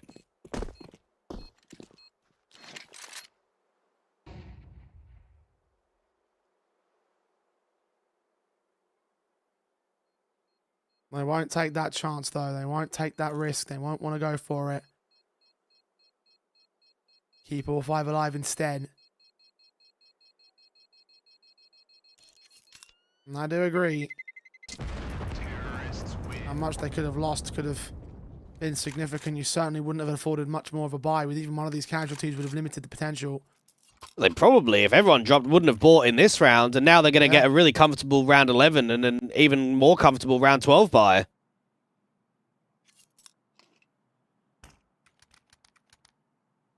Procyon, they've made their bed. They have to lie in it now. If they lose out the next 2 rounds as a result of it, well, it'll all be their own fault. At least they've gotten 2 on the trot. Oh, what a shot for AGL as well. Starting to really turn up the consistent AWP frags. Remix down. AWP gets recovered by Broken as he looks back into that B player, landing 1 on Pav. And he's also tagged the 36 points of health. Needs that 4 versus 4 to come in for a retake more than anything else. That bomb hasn't committed just yet. It just gives more time for the CT to set up. Probably another save, though. They might hang around to see if anything appears, but us 2 retaking B is really tricky, especially with double AWPs. I don't think there's going to be anything in this round. Now Tunnel's access here. If they stand towards Topper, then they can actually drop the bomb before it gets to the B bomb site. But eventually they will go ahead and start to send in the cancel. Players back on the A site. Searches back towards T-spawn. And maybe it's not a cancel, actually. It looked like it was a rotation away, but... Second wave with U2 will now get the bomb to cross back. Broken's going to fire. They're still hunting for something more in this round. In their current positions, you can just tell it's maybe exits at best. I think they are eventually going to call in that save. Yeah, nothing in this one. Yeah, they were hoping for an extremity kill somewhere, hoping for a heavy lurk to still be top mid, outside B, but didn't happen. And round by round, they're grinding it through. It's been a lot of saving for these last couple, though.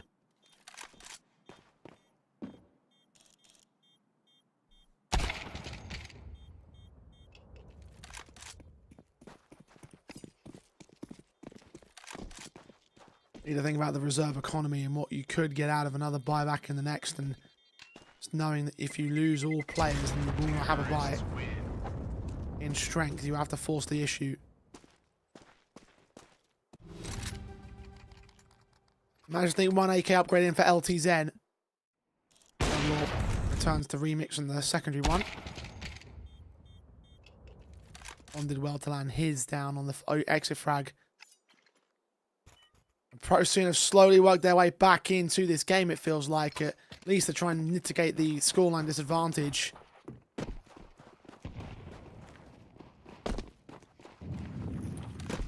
The disadvantages are only going closer and closer by the half. Went from 3 to 9 to 4 to 8. 5-7 would be the perfect way to end the pattern off. The Orb of AGL tries to strike them down. They're going in quickly now. Orb shot from Klon will land on next. Pav quickly trades back broken. And backup's going to be a little bit slow to get here. Klon going to get caught by close ranges as Maxoff gets a kill out of his position. LTZ cut off. But Klon still lands a pick back. Player being closest. Pav lands remix. CLD trades it. And it's a 2 versus 2 with that bomb being dropped on the B site. The flanking from mid from Maxoff needs to be a lot quicker now. Tim and AGL need to retake space. And it's info on both. They know there's a player upper tunnel, and they know that there was a player out towards top mid, so he's only going to come from mid doors or upper tunnels. What a sick hold this has been from Klon, in one that he is being heavily pressured on the backside with that AWP. He's dropped a smoke, he's playing around it, he's somehow got 3 kills and on 100 HP. I mean, that doesn't even make sense.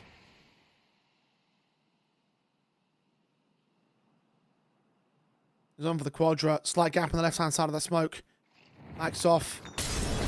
Seen him now. Molotov get body blocked. He's going to get forced into it. HE to opens upside smoke. He gets that kill to return, but that's what CLD is there for, to close him down. Make it 8-4 at the turn of the half. The exact same scoreline advantage that Uno MILLE had and their last map up. They turn it into a win. Let's see if they can do the exact same thing here now on Dust 2 after the break.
Uno MILLE are dominating their way through this matchup thus far. A small resurgence from Procyon may give them a lifeline, but it's still an 8-4 advantage. They beat them on Nuke with this advantage in the last map. They can beat them on Dust 2 with the exact same situation panning out. And for the first time in the series, I've actually felt that Uno MILLE have outclassed the opposition. I know that we had some one-sided first map, and we then saw a decent little affair from them on the first half of Nuke, but with how they've performed on Dust 2, it really does not feel that Procyon have shown very much, and that very much scares me for the second half, because I just don't think we're going to have much in it.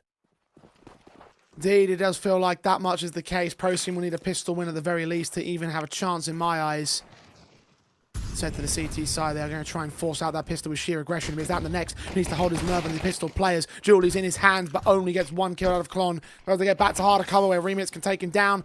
CD's quickly swarm around the entry paths, could get caught by the flank back towards T-Spawn. There is one flanker inbound from CLD. Bomb not quite denied. Max up a little bit late to the party, couldn't stabilize his tap burst, and now moves into the site. Remix in the car corner, gets that headshot off on Max off. Lency with one trade, AGL going to fall alongside Lency, and a quick pop forward to Pav gets absolutely nothing. Uno MILLE in full control. Remix with 3, Broken with 2, 9-4 on the T-side board. Really good composure coming through from Remix, who's got the P250 and armor out there towards a car. An experienced player that steps up in a scenario when it's uneasy. I think the CTs are flooding the bomb site. They're coming in quickly from the upper tunnels. They're coming through from the doorway. So you just need someone to be stable. And right there, Procyon not only lose pistol, but say, look, we don't even want to force buy. So now the scoreline's going to read 4-10 at the deficit.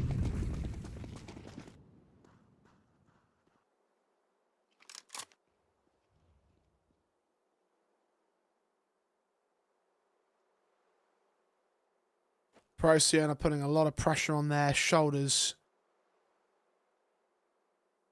Asking a lot to return this deficit into an overtime, a 10-4 deficit. Because I don't imagine these USPs are going to get a steal.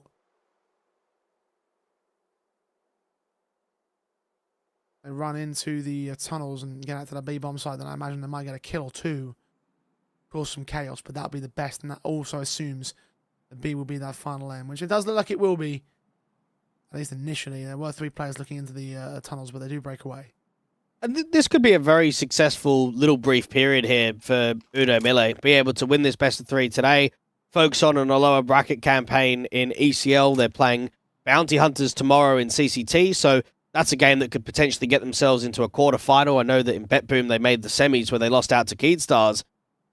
We see this team maybe get a few deeper runs in tournaments, which would help out their campaign to getting picked up by somebody. I mean, when you've been Orgless for about a month, there's always going to be questions, concern about, does the 5 stick together? Do they look for international offers? Do they maybe go elsewhere? So if they can just start shifting ahead, getting yourself, let's say, often top 8s, maybe the odd top 6 here or there, then one of these organizations in South America are probably going to look at you and say, right, well, let's go and pick you up then.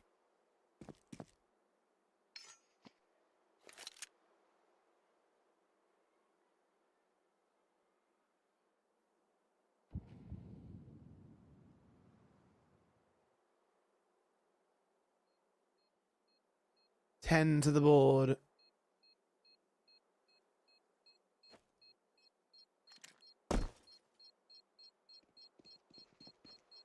Six to the good. And Procyon holding over a Galil from this round, but focusing on the true buys of the M4s. In what may well be their last chance to do anything in this series and anything in ECL for this cup. The rifle round to open in the second half.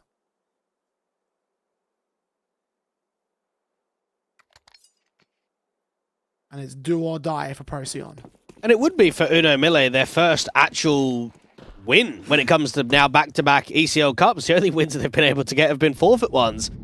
They'll probably look at this and say, we've earned it. We deserve it right now. Close this game out. Make sure that we give Procyon not much into a look in for a comeback. A lot of flashes towards mid. They're expecting a little bit of aggression towards short. Clear out the lower tunnels and see nothing at all. Carry up to the mid access.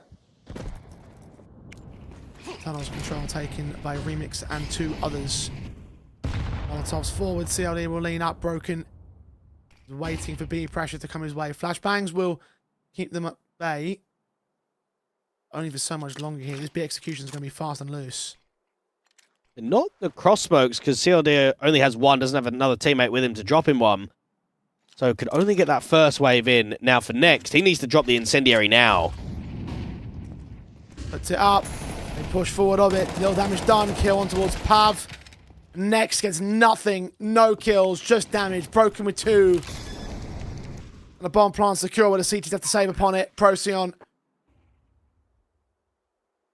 will at least keep the bolstered weapon sets for the next round, but you needed this one. You needed this round win. It is almost over. The run is nearly at its end. MILLE are 2 away from the win. And in that position for Next, when he drops the incendiary and he falls back and he's strafing left to look on the left-hand side of the box and then strafing right, he really should be getting 2 kills there. Now, of course, it's never easy. I think any anchor will tell you it's very difficult to multi-frag, but that's what makes them so good in the role. To be able to play around that big box and only get damage, it's just not good enough. And I think it tells you by his numbers that he's performed quite poorly across this Dust 2. 4 kills, 11 deaths. Nah, I needed to be doing a lot more. And what an outclassing this Decider has been. And what a shame as well. I sort of came in with the mindset of this series of, look, 3rd meeting in less than 3 weeks. Let's hope for a bit of a challenge. Let's hope for even maybe a Procyon win. And I thought, oh, okay, at least we're getting decided this time. It's not just another 2-0. But then we get to the 3rd map, and it's like, well, bloody hell, lads. What are we even doing? Why wasn't this just a 2-0 for MILLE? We're not even worth playing Dust 2 right now. At the 9-3 advantage on Overpass, choked it in the second half, so...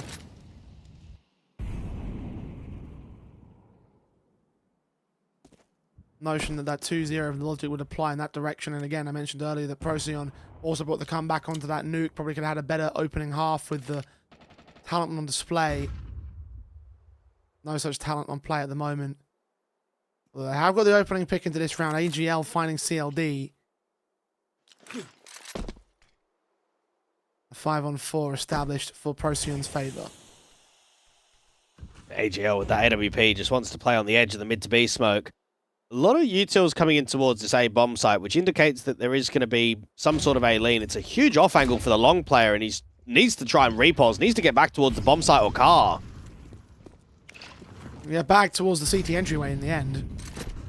And Broken just puts more utility out to keep them away from the rotations, but no presence seen. So that Orpa's going to start his rotation as the short push starts coming in. Information will get gained towards the mid players. A lot of noise being made. Klon is going to try and lurk up Cubby, but they hear them coming. Short has now been taken. Remix, first man in. Pav at the doorway. Player at car is next. Awkward spray. Pav only gets one of his own right. And the mid player can try and cut the rotations, but Klon does not get a kill for it. 3-on-2. The favour Procyon here. They might just try and pop through this smoke quickly. They might even tap it. Flashbang comes over, turned away from. Broken gets caught off guard. LTZ taken aback by that one trade. Broken with a responsive leaning up towards the Volpa. Oh, he caught him tagged up. 3 points of health. Reload available, and the timer goes against him. AGL just keeps his lifeline. I think that came down to 1 extra bullet, 1 stray connection, and that would have still gone the way of MILLE. Look, considering that they're in a man disadvantage, they're hitting B, and the lurker in mid has not been able to get the kill, not even one. That's insane that they get it into a 1vx. They make that round really expensive, because now you can just force the reset straight away. You can win round 17, make round 18 really awkward for them. A great clutch at the end, but yeah, you're right, narrow margins.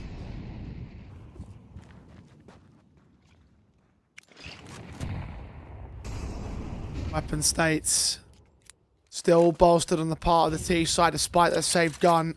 Orp AK is back in play. HP not so hot though. CLD just took a nade right at his feet, and AGL starts finding those opening frags again for the Orpa.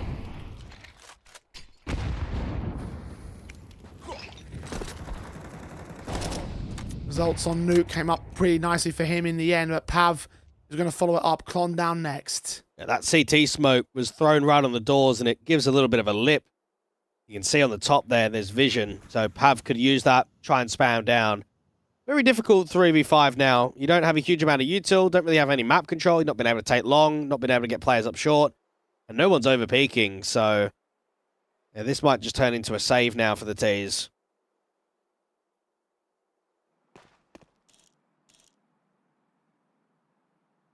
Weapons more precious to them at this stage.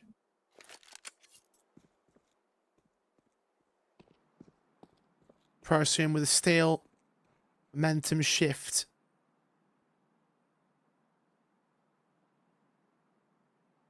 Remix can get some exit frags back at Suicide. He may be on for at least one of them. No, not quite in the end. Lency back away towards short. They'll keep all 5 alive on the Procyon side. A little bit of reserve cash available, but not a massive amount. Remix 2100, 3000 for Broken, 2200 for Clon.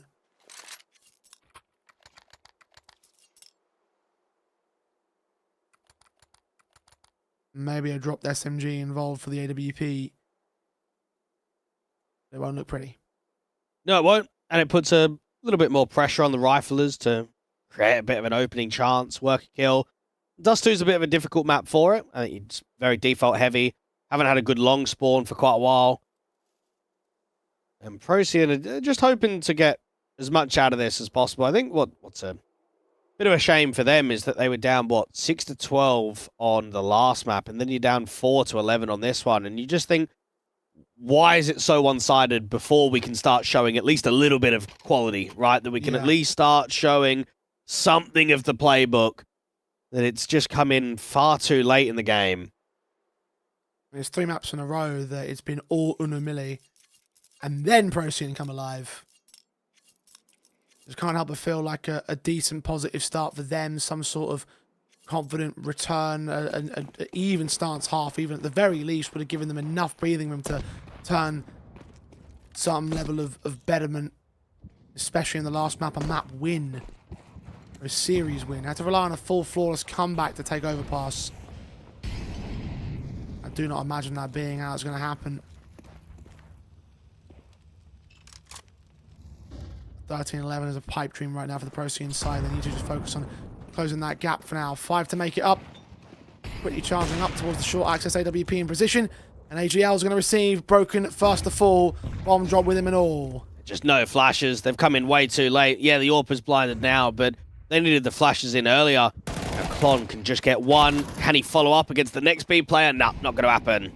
Had to get out of dodge. The bomb now picked up by a secondary player of the T side. Can try and plant down short. Flashes are coming in to try and see if they can send CT players up, but they can't deny the bomb plant from here. Lenzy will still get that kill. L2 with one of his own. Max off. Sending utility with HE's down, but AGL's going to catch him. Remix now got a war on 2 fronts. Flank coming in from the short access. Incendiary's pushing him back. Scopes are being heard. One player's going to get caught, but there's that's the chance for Trike for next. And Procyon will have number 7. He knew the Rat was going to come in, knew that Next was somewhere around the doors, but he was just so late. I thought, okay, I'm just going to have to focus my attention towards site. He might have even rotated up CT instead. And this one right here, they've got a flashbang on the elbow players, and it's just not being thrown. You know that an AWPer is always going to be sitting there towards car. It doesn't matter if it's a weakened buy, it doesn't matter if you don't have a huge amount of util. If you're excelling up short, you have to have an AWP. You have to have a flash to blind off the AWPer. So Procyon make that look quite easy in the end. I don't know what it is about this mid to late game. It's now the 3rd time that the MILLE side are starting to let the opposition back in this series. Quickly making their way into that B-bomb site where Pav and Nex are having none of their shenanigans. 3 kills between the 2 players. LTZ and CLD training right back.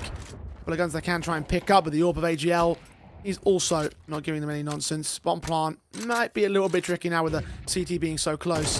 They're flashing their way into the bomb site. Looking up another fight towards the Remix. AGL against him. Headshot is taken. Secondary man of the AWP not seen. Peek together, and rightfully so. AGL is going to take the kill. Procyon can protect themselves. 3 players were down though, so that might take some weapons out of their hands. The rebuy will still be available for MILLE. Now, can they shut down this return? Definitely is concerning. I mean, anytime you struggle to close in any map, let alone all three, it tells you there's a sign of weakness fundamentally with the team. This scoreline was just so forward-facing at the 11-4, and now it's 11-8. You think, oh, there's maybe something in this now. Can Procyon do the exact same thing again?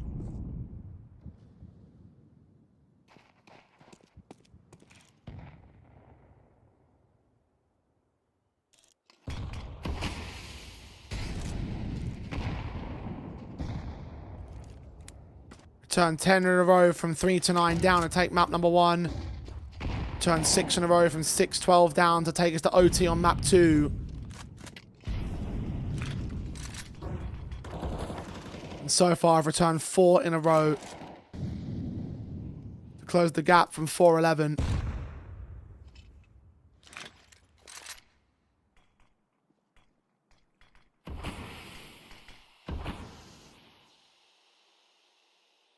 Lost the opening man for Uno MILLE. Pav credited with that casualty. Klon starts moving to lead the charge into that B bomb site. Pav move next to receive, trying to find the edge of the smoke. They're tapping up, doing some damage. Players to force forward of those flashbangs. One smack past the gap in the fence. Next and get 2 kills out of it. LTZ with a returning frag. A double up in fact secured. The 2v2 for the bomb to try and commit to sites. And there we go. A little bit of X Factor. That looks really promising for the 2B players. And then all of a sudden, there's a double kill on 21 HP. Remix has looked good in the post plants. He doesn't have an ult this time, though.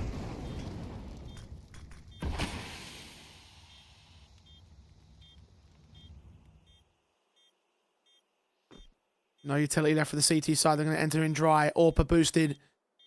And sees absolutely nothing. Time's ticking. Gotta go. And here they come. USP up. LTZ lands that headshot. Triple secured. On for the quad. Doesn't quite get it. But the counter flanking from Remix means that this round is over. Maxwell thinks he's over a car. He thinks wrong. It's map point. Series point for Uno MILLE. And what a round coming out from LTZ. Again, least experienced player, I'd say probably on the entire server. He's got the least amount of HLTV maps out of anyone. And yet he is the best player for Uno MILLE. He's been hit and miss throughout the series. He's had some high moments. He's also been underperforming at times. But right there, I mean, they needed anyone to step up to the plate, didn't they? And he gets those 2 kills out from the upper tunnels, gets himself a really tidy third and sets up the round for complete success. And what a shame this is from Procyon. You've had a good comeback. You've not even given too many bomb plants and competitive. You've done all right for the last few, and then you come out to what probably is going to be the last round of the game, and you've got 2 MP9s. You're like, man, why can we not even get a goodbye?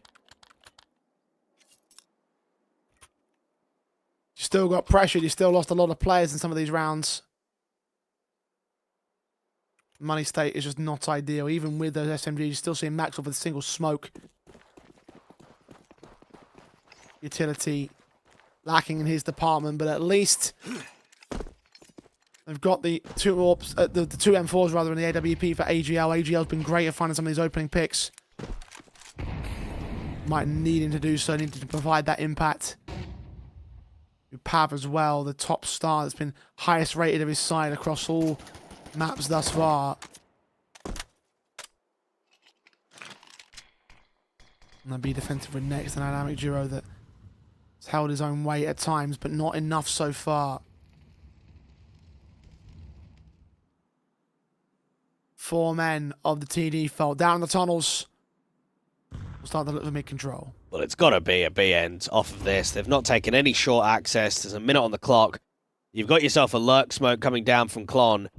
Now, they might try and pressurize the mid to B. Lency, I mean, he's had low numbers throughout this dust too. They're even gambling B completely. This is the first round we've seen triple B.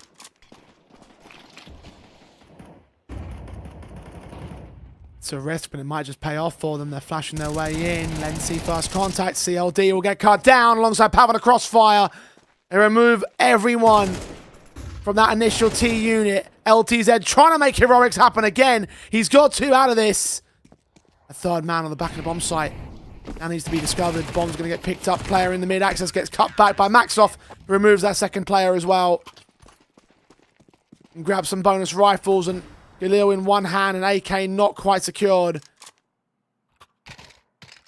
1 out of 4 to deny the series win and take us to another overtime for Procyon. Well, it was a good read, but an easy read, Jay. We had no long pressure, no util, no space, and then no short pressure either. No molly down towards the top of the short box, no flashes, no smokes towards the A bomb sites. Of course, Lenty's going to go over towards B.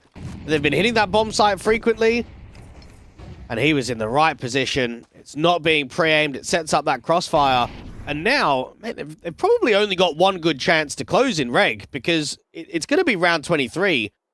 Depending on if they get a bomb plant in that one, the round 24 buy is probably not going to look great.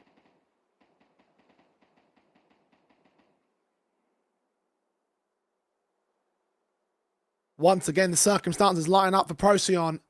I mean, to me, do I even like 2 Deagles and a P250 being upgraded when you're already on series point when money's tight? A good point. Especially because their strategy right now is to duck and weave beyond all the bullets and try and get a bomb plant bonus here. AGL and Lancy are going to get those kills onto LTZ and Klon. And one trader's come back from CLD. That bomb not getting anywhere near to the bomb plant position. It will actually be dropped near to the bomb site. So now look for a plant. Not ideal. Power and next move in from the B site to cut them back. So no cash bonuses right now for the T side line. 10 to 12. Buy up. Now coming in from Uno Milli, what will be their last chance to close in regulation, will be off to another overtime. Be 4 more wasted series points. Uno Milli, no. Do not drag this out. Let's get this over and done with. AWP was on into an investment. Remix, waiting for any aggression to come out from mid. None at all. CT's fighting heavily towards mid, but I don't think we've seen a single good long spawn this entire second half for Uno Milli, so they've never been able to exploit long.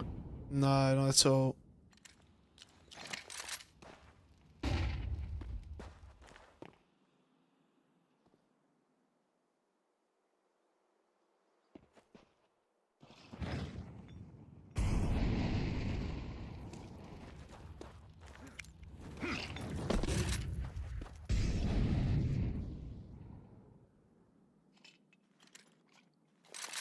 Slow but sure into the default for Uno Milli. Careful to their consideration. Max off.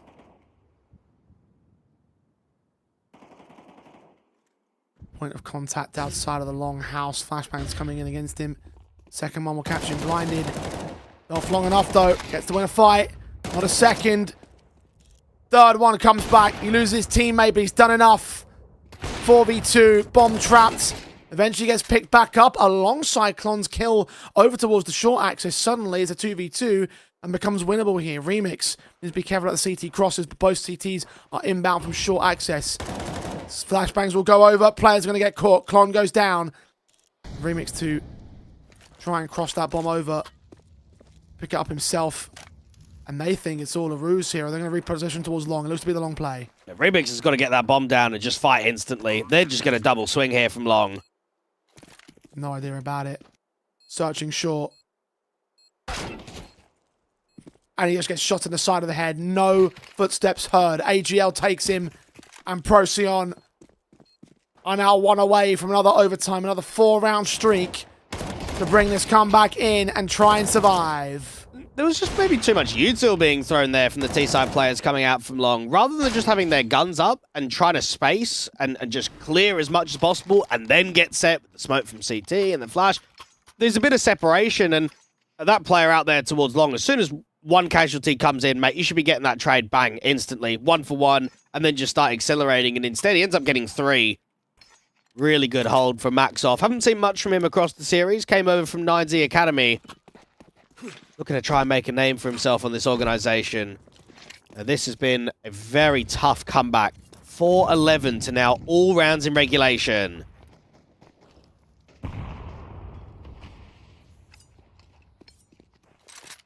Game on for Procyon.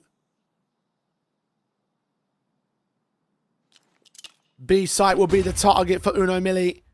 Flashes coming in from the CT side will not affect them too much. Next, ready to receive at point blank. Loses his teammate. 2 kills found by him. 2 more Might have to be. Gets tapped up by Klon in the back lines. We're going to try cover off the 3-on-3. The AWP also protected by the harder cover and the smoke's in the way. The flashbang will send Lenzi into the bomb site. He's searching for them. The bomb is secured. Klon is seen. LTZ with the trade back to a 2-on-2. Him and Remix versus Markov and AGL. They're smoking the tunnel's entrance and looking to go in quick here. And Maxoff needs to get the AWP, but in fact, it's the AWP that gets the other. LTZ has been stellar. Can he be stellar one more time? One player isolated, second player hard!